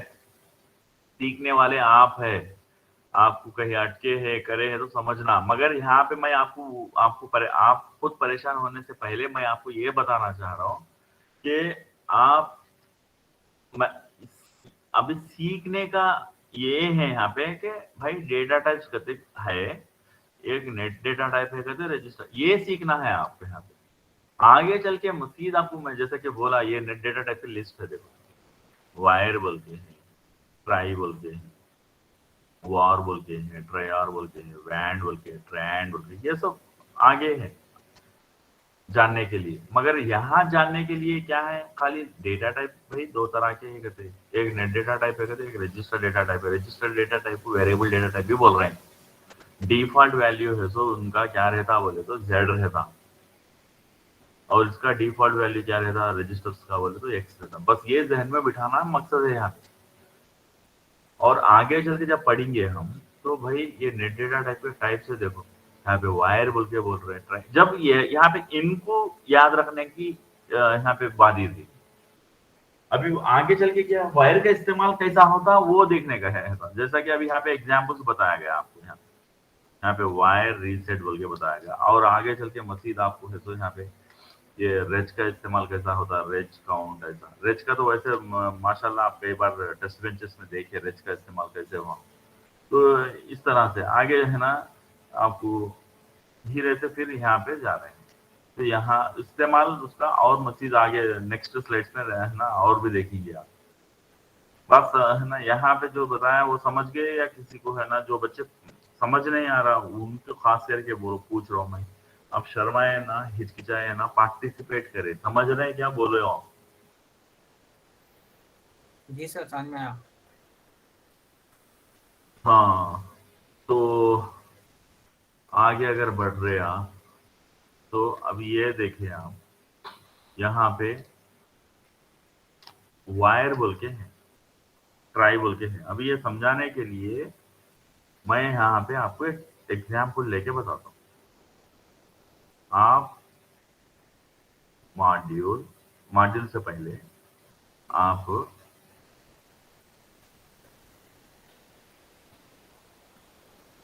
ये हाफ एडर 1 हाफ एडर 2 को दे रहे हैं। मैं बोल रहा हूँ कि आपको फुल एडर बनाओ यूजिंग 2 हाफ एडर्स। बोल तो आप क्या करते, एक हाफ एडर ऐसा बना लेते ए बी, इसका सम 1 ले जाके यहाँ पे देते सम, इससे जो सम निकलता, और सी कैरी इन जो है इसे देते।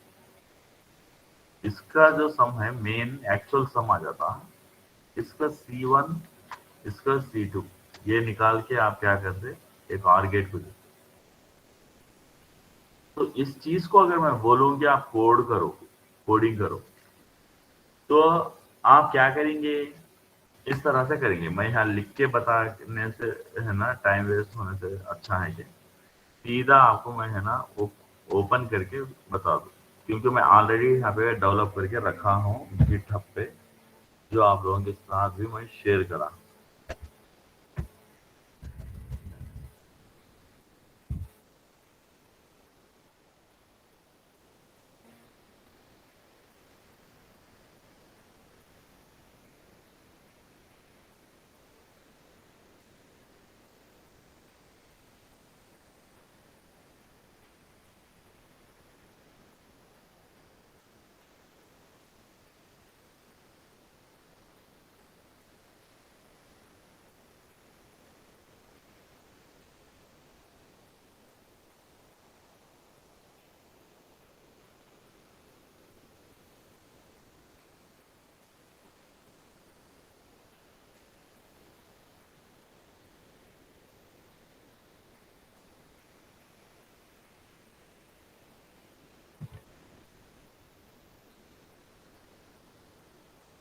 ये देखिए स्क्रीन पे, यहाँ पे ए बी S1 को दिया, इसको है ना मैं यहाँ पे ये ले लेता हूँ, ये ले लीजिए।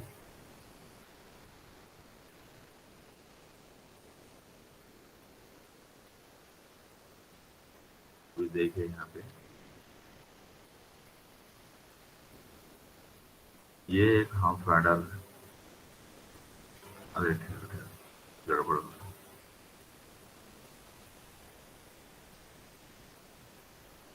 ये एक हाफ एडर, जिससे क्या आ रहा है, S1 आ रहा, और क्या आ रहा, C1 आ रहा, कैरी आउट। ये कब हो रहा, ए बी देने पे, यहाँ पे ए दिया, मैं बी दिया, और एक हाफ एडर होना है मुझे,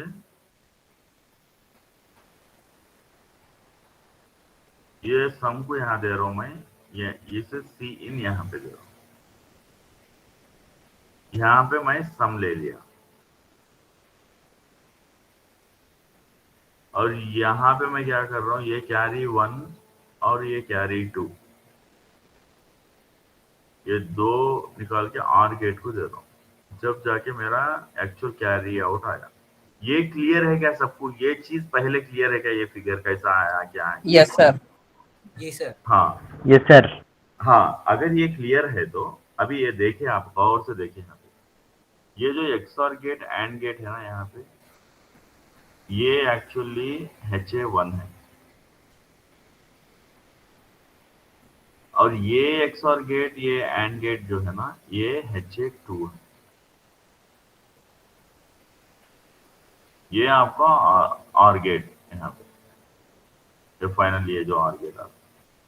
तो अभी यहाँ पे मैं ये बताना चाह रहा हूँ कि ये S1 आप देखिए, S1 और ये C1 और C2, ये तीन चीजों को गौर करो। ये जो तीन चीजें यहाँ पे है ये फिगर में, ये S1, ये C1 और ये C2, आप यहाँ पे डिक्लेरेशन में देखो, आप कहीं है क्या वो, मुझे बोलो।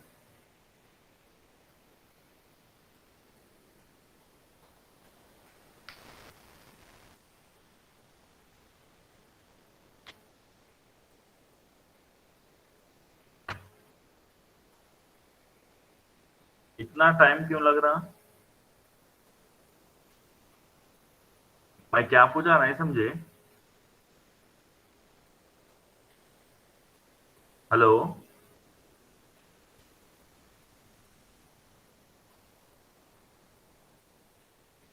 हेलो, कोई है? Yes sir. जवाब क्यों नहीं दे रहे कोई भी?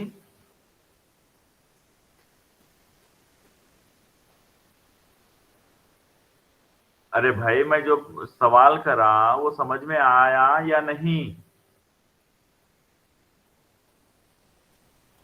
Hello sir. सर एक बार रिपीट करिए ना। मैं तो रिपीट कर लूंगा, मगर मैं जब सवाल करा तो खामोशी क्यों अख्तियार करे?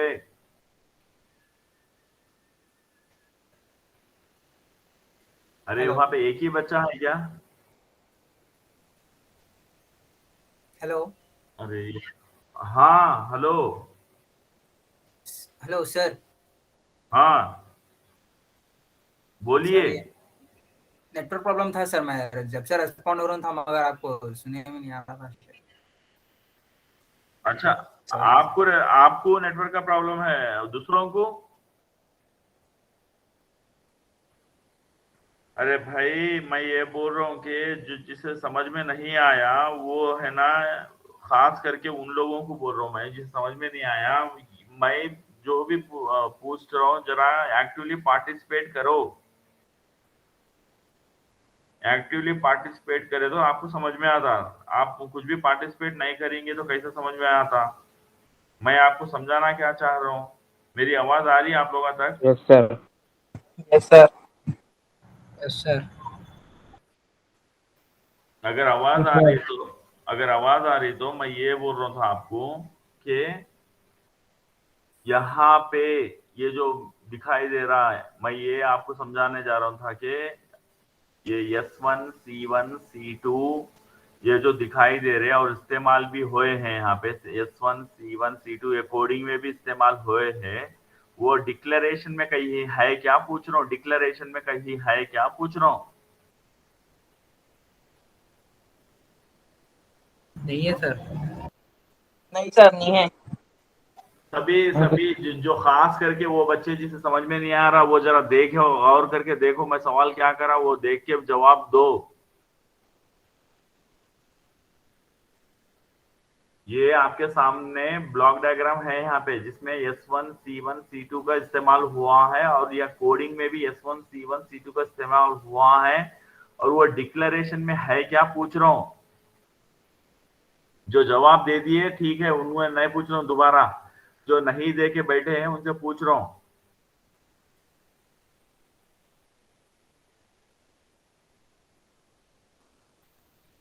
अरे अजीब है, ऐसा कैसा जवाब नहीं दे रहे यार?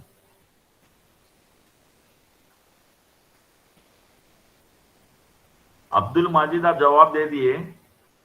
यस सर, नहीं है वो तो। हाँ ठीक है। अशफाक आप दे दिए? यस सर, नहीं है वो डिक्लेरेशन में। हाँ नहीं नहीं, जवाब दे दिए, क्या पूछा बस उतना ही। यस सर, दे दिया दे दिया। हाँ मोहम्मद अशफाक मोहम्मद रहमान आप जवाब दे यस दिए? सर, दे दिया। नहीं है। अरे जवाब दे यस दिए सर, क्या? दे दिया। इतज पूछा। दे दिया। आतिक आतिक सैयद, आतिक आतिक आतिक जवाब नहीं दे रहे। मीर महमूद अली, मीर महमूद अली, मीर महमूद अली जवाब नहीं दे रहे। मिर्जा मुस्तफा, मिर्जा मुस्तफा क्यों जवाब नहीं दे रहे भाई आप लोग? मोहम्मद शाहबाज, सर दिए सर। ओके। मोहम्मद असरारुद्दीन, दिए सर। मोहम्मद ओके। मोहम्मद आरिफ,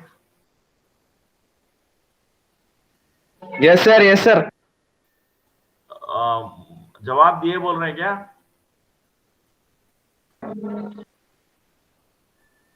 क्या बोलेंगे क्लियर नहीं है। मसीह हैदर, जी सर, लब्बाइक सर, दे दिए सर। मुजम्मिल, मुजम्मिल, मुजम्मिल, शेख रिजवान, ताहा, सर दे दिए जवाब। दे दिए सर। दे दिए? जी सर। हाँ, मगर ये जो बंदे जो जवाब नहीं दिए उनसे है ना कोई तो भी आप में से है ना लीड करे, उन्हें पूछे कि है ना जवाब क्यों नहीं दिए बोल के जरा है ना आप लोगों में से कोई पूछो उनको। जवाब नहीं दे रहे, बहुत बुरी बात है। समझ में मैं इतना कोशिश कर रहा हूँ यार तुम लोग। अब मैं एक्चुअली स्पीड जा रहा हूँ था, स्लो होके हल्लू हल्लू समझा लेते, फिर शुरू करा मैं दोबारा फिर से। अभी जवाब नहीं दे रहे तो ठीक है। अभी जो लोग सीरियसली जवाब दिए हैं उन्होंने सुनो, वो अच्छे से है ना ध्यान देके सुने। बताना ये चाह रहा हूँ कि अभी जहन में ये रखे कि ये S1 C1 C2 डिक्लेरेशन में नहीं है, बस ये जहन में रखे। मैं यहाँ से बाहर निकल रहा हूँ, अभी बाहर निकल के फिर से इधर आ गया, मैं यहाँ पे आ गया। तो मैं एक्चुअली ये बताना चाह रहा हूँ कि वो जो S1, वो जो C1, वो जो C2 है ना, जिसे है ना हम डिक्लेरेशन में नहीं है, वो एक्चुअली वायर के जैसा ट्रीट होते हैं। मतलब उन्हें वायर के जैसा लिखना होता है असल में वायर S1 C1 C2 ऐसा लिखना होता है। कहाँ? डिक्लेरेशन पार्ट में। डिक्लेरेशन पार्ट में जहाँ पे आपने इनपुट डिक्लेयर करा A comma B comma C इन, और आउटपुट डिक्लेयर करा सम कामा कैरी आउट, वहां पे ये वायर बोल के कीवर्ड इस्तेमाल करके S1 C1 C2 को भी करना चाहिए, मगर करे नहीं। वो इसलिए नहीं करे कि मैं आपको लास्ट वीक में बता रहा था, एक्सप्लिसिट और इम्प्लिसिट, जाहिर और बातिन बोलते। याद है किसी को? यस सर, याद है सर। हाँ, तो कंपाइलर क्या करता, ये मुझे है ना आप ये बताओ, ये S1 C1 C2 ये स्केलर है या वेक्टर है?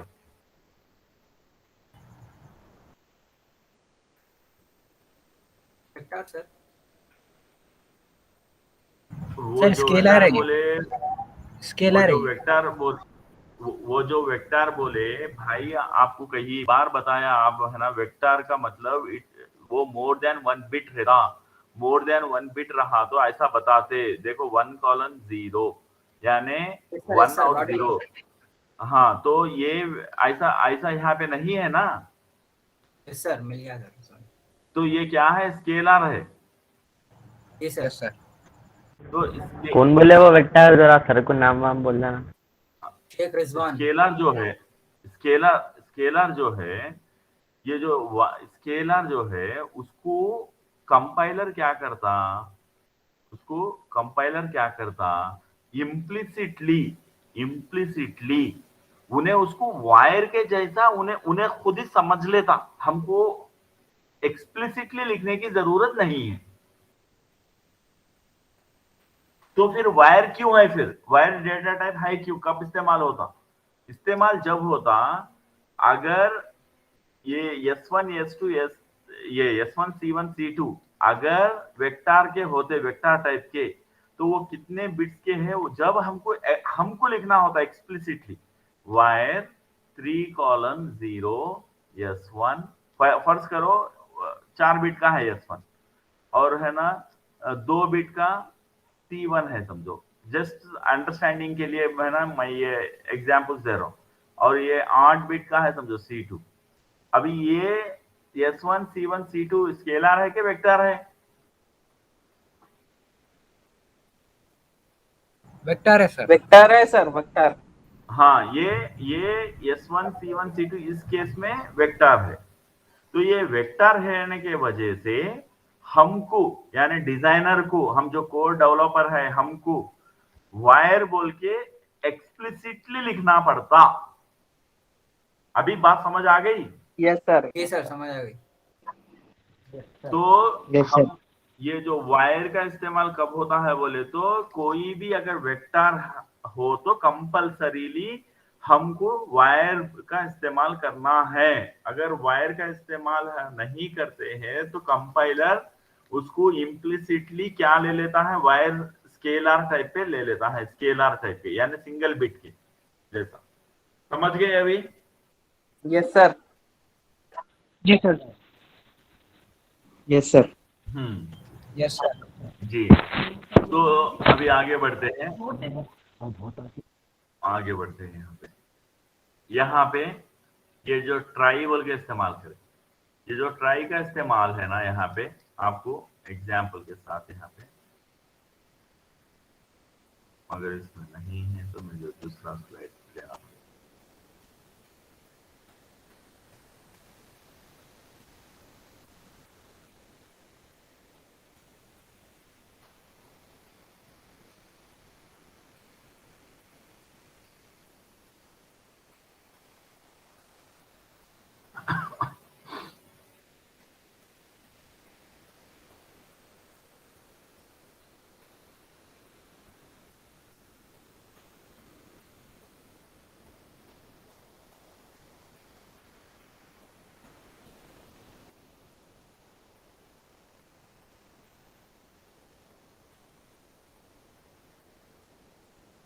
मैं आपको ट्राई के लिए है ना ओपन कर रहा हूँ मैं, अगर एग्जाम्पल मिला तो ठीक, अदरवाइज मैं बताऊंगा।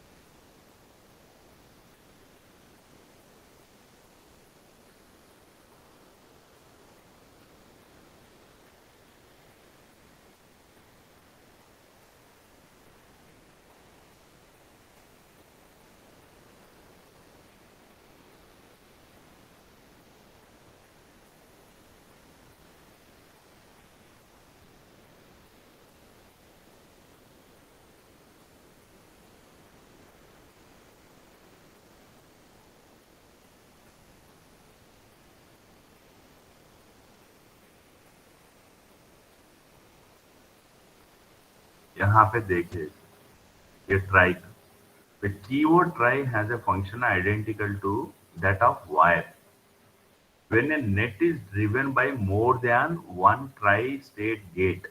अभी ट्राई स्टेट गेट्स क्या है, किसी को याद है, कोई बोलेगा? मैं ऑलरेडी बता चुका ट्राई स्टेट गेट्स।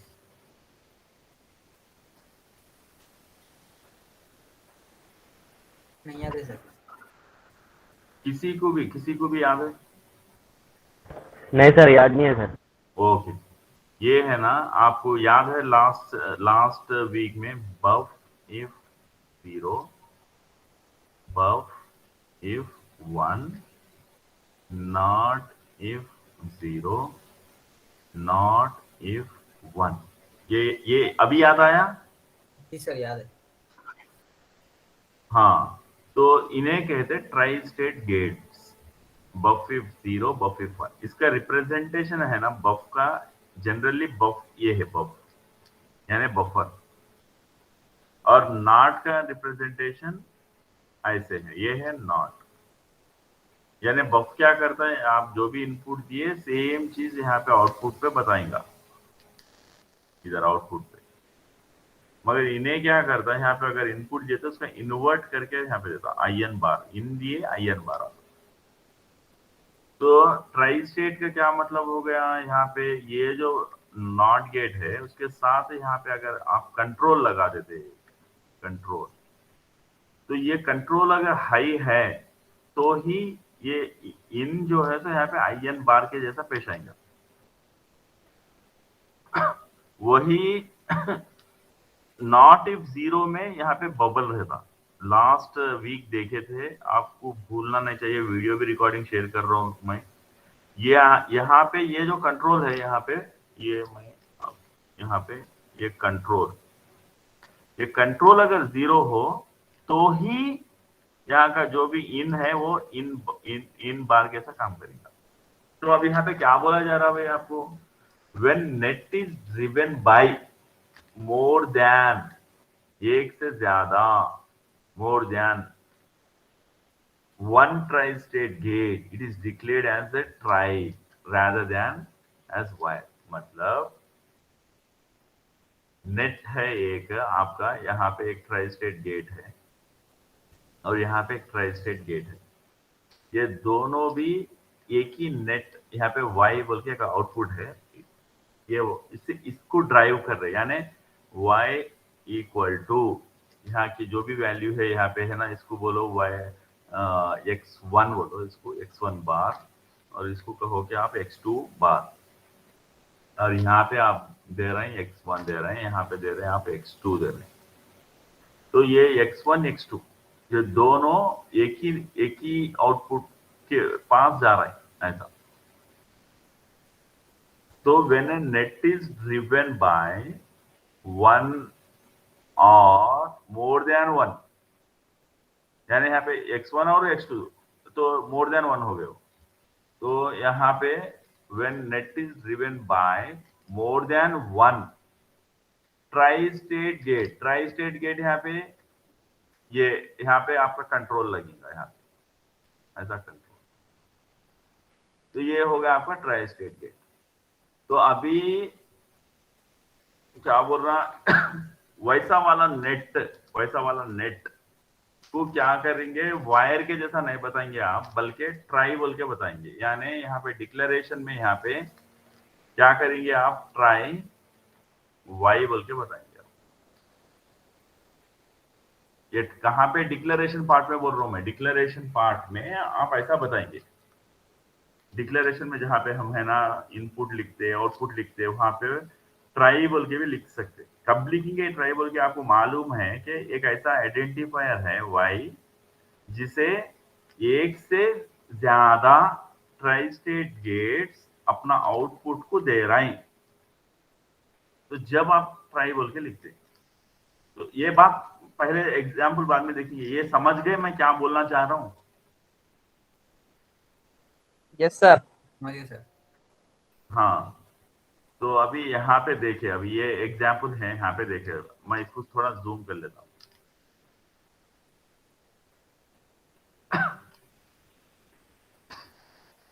अब यहाँ पे ध्यान देके देखिए, ये देखिए, ये यहाँ पे बफ इफ 1, यानी ऐसा है आपका, ये बफ है। इफ 1 मतलब यहाँ पे ऐसा कंट्रोल है।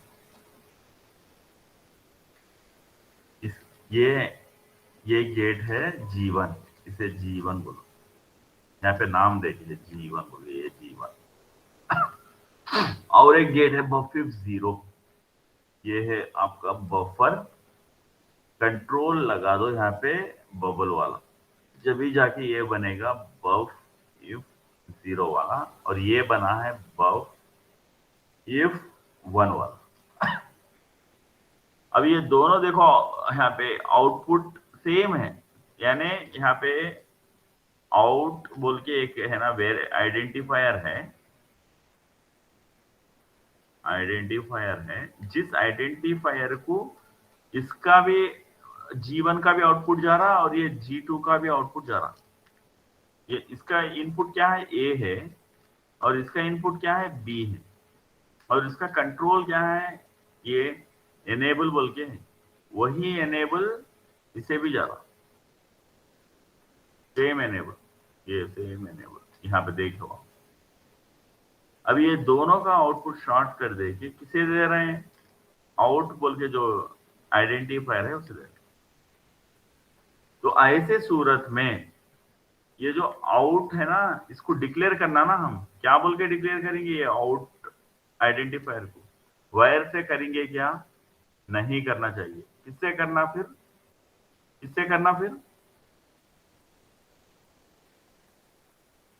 अरे भाई आप लोग कनेक्टेड है या नहीं? वायर से नहीं करना तो किससे करना, ट्राई से करना। हाँ, TRI, ट्राई से करना सर। ये ट्राई से करना। अभी समझ गए ये? जी sir. Yes sir. Yes sir. हाँ, यस सर। हाँ, तो यहाँ पे फिर से हम इंट्रो 1 में चले जाते हैं। इंट्रो 1 में हम यहाँ पे ये चीज, यहाँ पे ये वायर और ट्राई, ये दो समझ गए आप? Yes sir. Yes sir. तो इसी तरह और नेट टाइप्स क्या है, ये है WOR और ट्राई और ऐसे। ये क्या है, ये सब ये wire, try, WOR, war, try और, वैंड, ट्रायंड, ट्राई रेज, ये सब कीवर्ड्स है, ये सब के सब कीवर्ड्स है, और ये सब के सब लोअर केस है। इसका इस्तेमाल कैसे होता अभी वायर समझाया, ट्राई समझाया। और अगर आप इसका देखें वॉर का, यहाँ पे एक एग्जाम्पल, एक सेकंड इसको सेलेक्ट,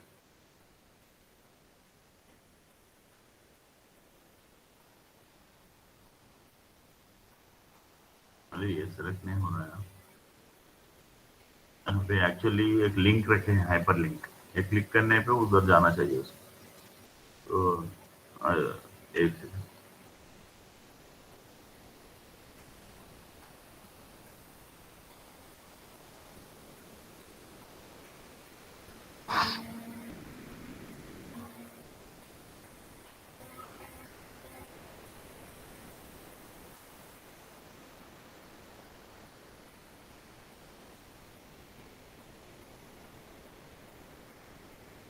ये कॉन्सेप्ट है इसके पीछे, मगर ये खैर ये जरूरत नहीं है आपको, है ना, बहुत कॉम्प्लेक्स हो जाता आपको, तो छोड़ दो, वही बेहतर है, आगे बढ़ेंगे वहां से।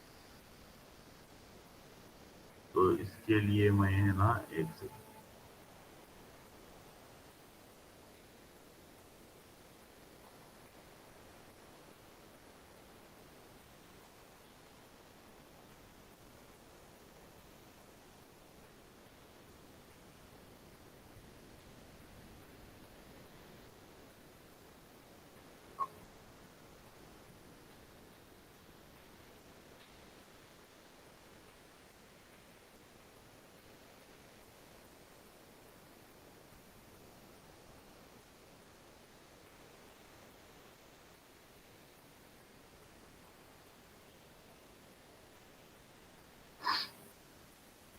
अभी यहाँ पे देखिए आप ध्यान से, वो वैंड और war type of net, wand वो जो है ना WAND और WOR, वो दोनों यहाँ पे कैसे इस्तेमाल कर रहे हैं, कई के लिए इस्तेमाल कर रहे हैं। Strengths on nets can be decided in ways other than direct declaration of. खैर ये सब आपको कॉम्प्लेक्स हो जाता है, क्योंकि हमने अपने को ये सब की ये इनका इस्तेमाल हम करने वाले नहीं हैं। तो अगर आप चाह रहे कि मैं समझाऊं इन चीजों को, तो मैं समझाऊंगा, नहीं सीधा हम कोडिंग पे लेके चलो, मैं वहां पे जाऊंगा। तो मैं आपसे, आप लोगों से पूछ रहा हूं, मैं, आप लोग समझना चाह रहे क्या ये सब? सर कोडिंग पे जाएंगे सर। अच्छा ठीक है, तो वो कोडिंग में जाने से पहले आपको ये चीज समझना होगा कि यहाँ पे ये चंद चीजें, इंपॉर्टेंट चीजें समझते हुए चलेंगे। ये रजिस्टर टाइप के, जैसा कि ये टाइप्स खाली जहन में ये रखे कि ये नेट टाइप्स है। हाँ ये तो काम कर सकते ना आप। Yes sir. क्या क्या है बोले तो वायर है, ट्राई है, वॉर है, ट्रायर है, वैंड है, ट्रायैंड है, ट्राई रेज है, और ट्राई 1 बोल के है, ट्राई 0 बोल के है, सप्लाई 0 बोल के है, सप्लाई 1 बोल के है। ये सब चीजें कौन से डेटा टाइप को बिलोंग करते हैं? नेट डेटा टाइप को बिलोंग करते हैं। ये चीज ध्यान में रखें। आगे बढ़ने पे रजिस्टर डेटा टाइप में रेज एक है, रेज, उसके साथ साथ क्या है, इंटीजर बोल के एक कीवर्ड है, इंटीजर, और एक कीवर्ड है टाइम, और एक कीवर्ड है रियल, और एक कीवर्ड है रियल टाइम। कितने हो गए? ये सब 5 हो गए। तो यहाँ पे देखिए, ध्यान से देखिए इस चीज को, ये जो डेटा टाइप्स है यहाँ पे, ये रेज कभी भी आगे चल के प्रोग्रामिंग में, जब अभी ना प्रोग्राम करें और मसीद करने वाले हैं, तो ये रेज, रेज क्या है? कीवर्ड है। कौन सा डेटा टाइप को बिलोंग करता है? वो रजिस्टर डेटा टाइप को बिलोंग करता है। इसी तरह इंटीजर, इंटीजर एक कीवर्ड है, ये कौन सा डेटा टाइप को बिलोंग करता है? Register data type. टाइम बोल के कीवर्ड है, ये कौन सा डेटा टाइप को बिलोंग करता है? Register data type.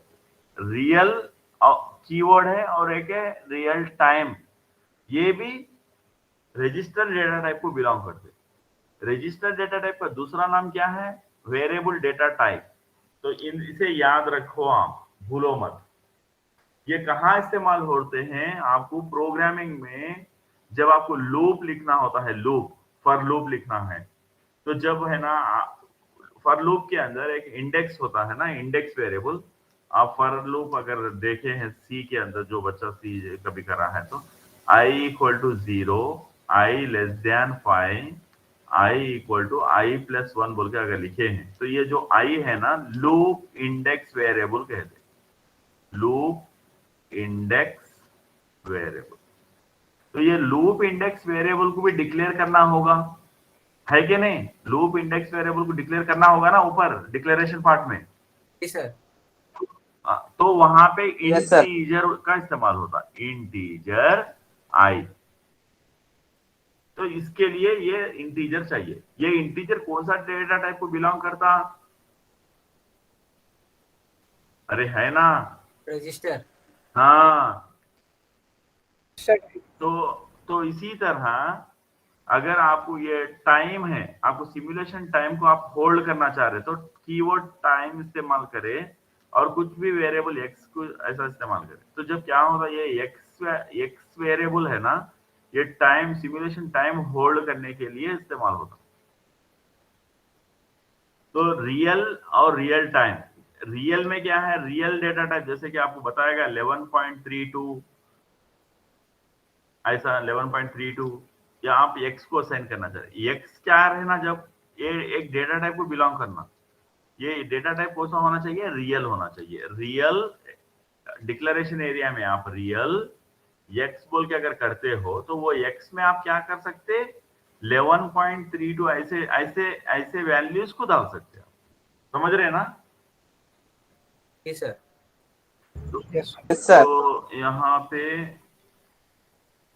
ये ये एग्जांपल्स हैं, ये स्लाइड आपको है ना वो उस पे शेयर करके हैं। प्लीज वक्त निकाले, इसे समझे। मैं लॉन्गे को समझने के लिए बोला।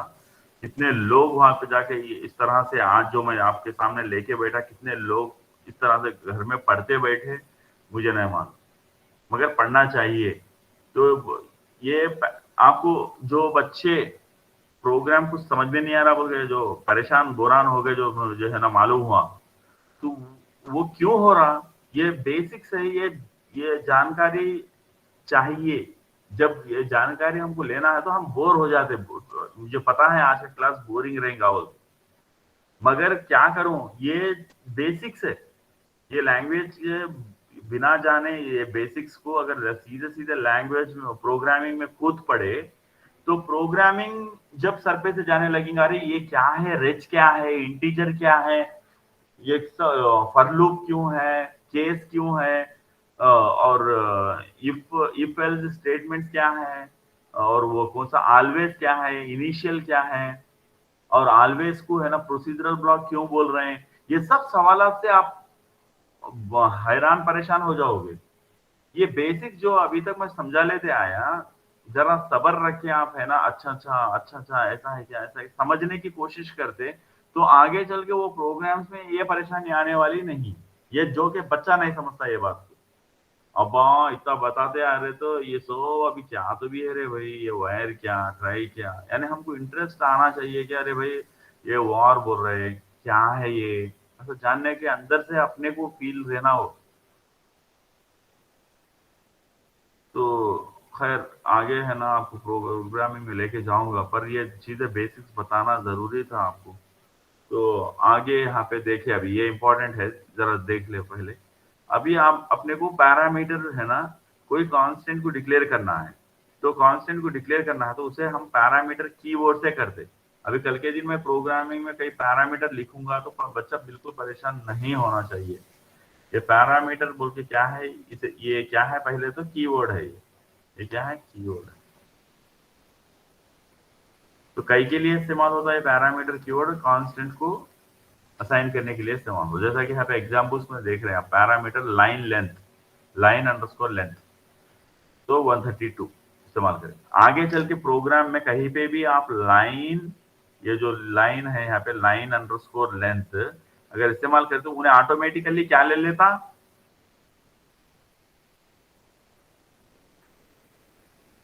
अरे क्या हो गया भाई? अरे क्या हो गया बाकी के जिसके नेटवर्क का इश्यू है ठीक है, बाकी के सबको नेटवर्क इश्यू है आज।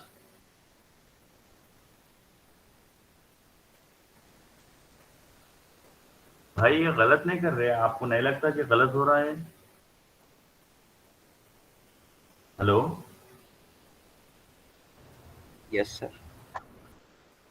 यस मतलब आप जवाब देना चाहिए ना, समझ रहे हैं असल ये क्या मैं क्या बोलने जा रहा हूँ, समझ रहे हैं आप? अरे भाई अब यस बोल दिए फिर खामोश हो गए, समझ रहे क्या बोलते? अरे कुछ नहीं बोल रहे। अरे भाई क्या हो गया यारो आप लोगों को आज?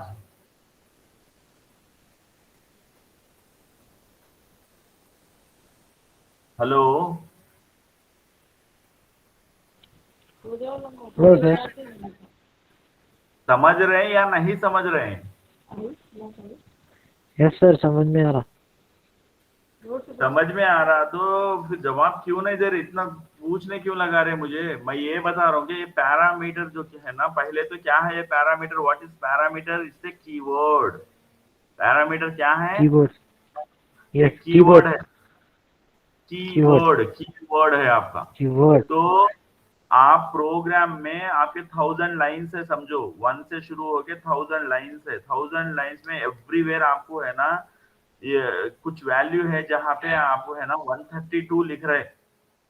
अभी ये 132 को कल के दिन चेंज करके कुछ और बनाना है, तो ये 1 to 1000 जगह 132 जहाँ पे भी है वो सब चेंज करते हुए जाना। वैसा नहीं करे। जैसा आप क्या कर रहे हैं, ऊपर पैरामीटर बोल के लिख रहे हैं। अरे इसके पास भाई जरा म्यूट करो भाई। हेलो।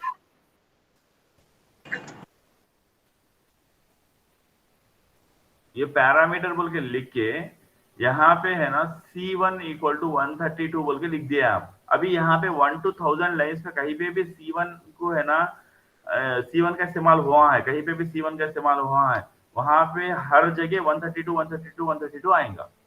कल के दिन ये 132 को रिप्लेस करके आपको कोई 140 रखना है तो खाली एक जगह चेंज कर दो है यहाँ पे 140, ये बाकी के सब जगह 140 आ जाएगा। आपको मैनुअली हर जगह जाके 140 140 140 अपडेट करने की जरूरत नहीं है। तो वैसे टाइम पे पैरामीटर कीवर्ड हेल्पफुल रहेगा।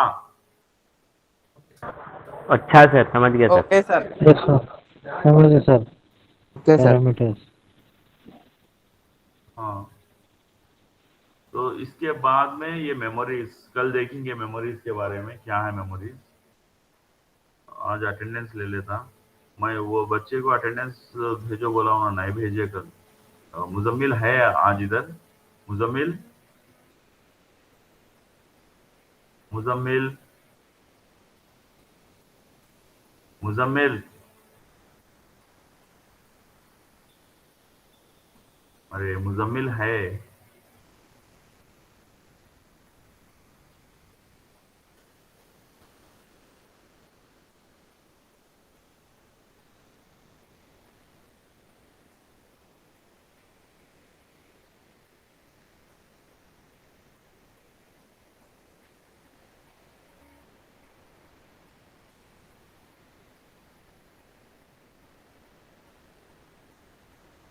यहाँ पे याद है किसी को?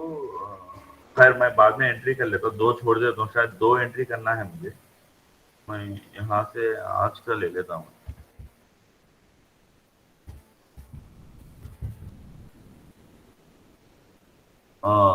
Pin number 4। Present sir. अभी कैसा जवाब दे रहे मैं तुम? अभी जब से मैं पूछ रहा हूँ चिप्स चिप्स है तो जब तो जवाब नहीं दिए। हाँ सर, मैं शुरू से शुरू। Pin number 6। प्रेजेंट है सर, उन्हों भी। Pin number 10। Present sir. अभी कैसा हर कोई जवाब दे रहा है यार आज का? Pin number 12। Present sir. अरे मियाँ तुम भी जवाब दे रहे, जब से महमूद अली तो खामोश थे। Sir. Pin number 13। Disturbance. Pin number 13। Pin 13। अरे भाई कोई देख के बोलो पिन 13 है। है सर, है। Pin 16, present sir. पिन 16 के बाद pin 19, present sir. Pin 21। Present sir. अरे सबके सब अच्छा से सुन रहे हैं, इसका मतलब माइक पागल के सब चीख रहा था बच्चों को, अरे बेचारे को सुनाई दे रहा कि नहीं की बोल के। गलत बात है ना ये। Pin number 25, present sir. Pin number 28, present sir. Pin 51, present sir. Pin 54, present sir. Pin 55। Present sir. सबके सब बदमाश है, देखो अभी सब अटेंडेंस के वक्त आवाज देते जा रहे। पिन 56, अरे 56 आतिक। प्रेजेंट है सर, आवाज में दे रहे हैं। है सर, प्रेजेंट है ना। हाँ मिर्जा 59, प्रेजेंट है सर। अच्छा। और ये विकास का क्या इशू है, और 61, प्रेजेंट सर। और 66 है, 66 है। Not present sir. नहीं है सर। नहीं है, 66 नहीं है। नहीं है सर, मैं प्रेजेंट है। और 70, प्रेजेंट सर। ओके। तो ठीक है, आप है ना साइन अप हो सकते हैं। मुजम्मिल है इधर, मुजम्मिल? हाँ सर, है। अरे भाई आप अटेंडेंस नहीं भी जाए परसों का, मुजम्मिल? सर ग्रुप में डाले थे। ग्रुप में डाल दिए उन्होंने? हाँ सर। हाँ सर, डाल दिए थे। हाँ ठीक है, मैं चेक कर दूँ। ठीक है। चलिए, अल्लाह हाफिज। अल्लाह हाफिज सर। हाँ, लाफिस सर। अल्लाह हाफिज। अल्लाह हाफिज।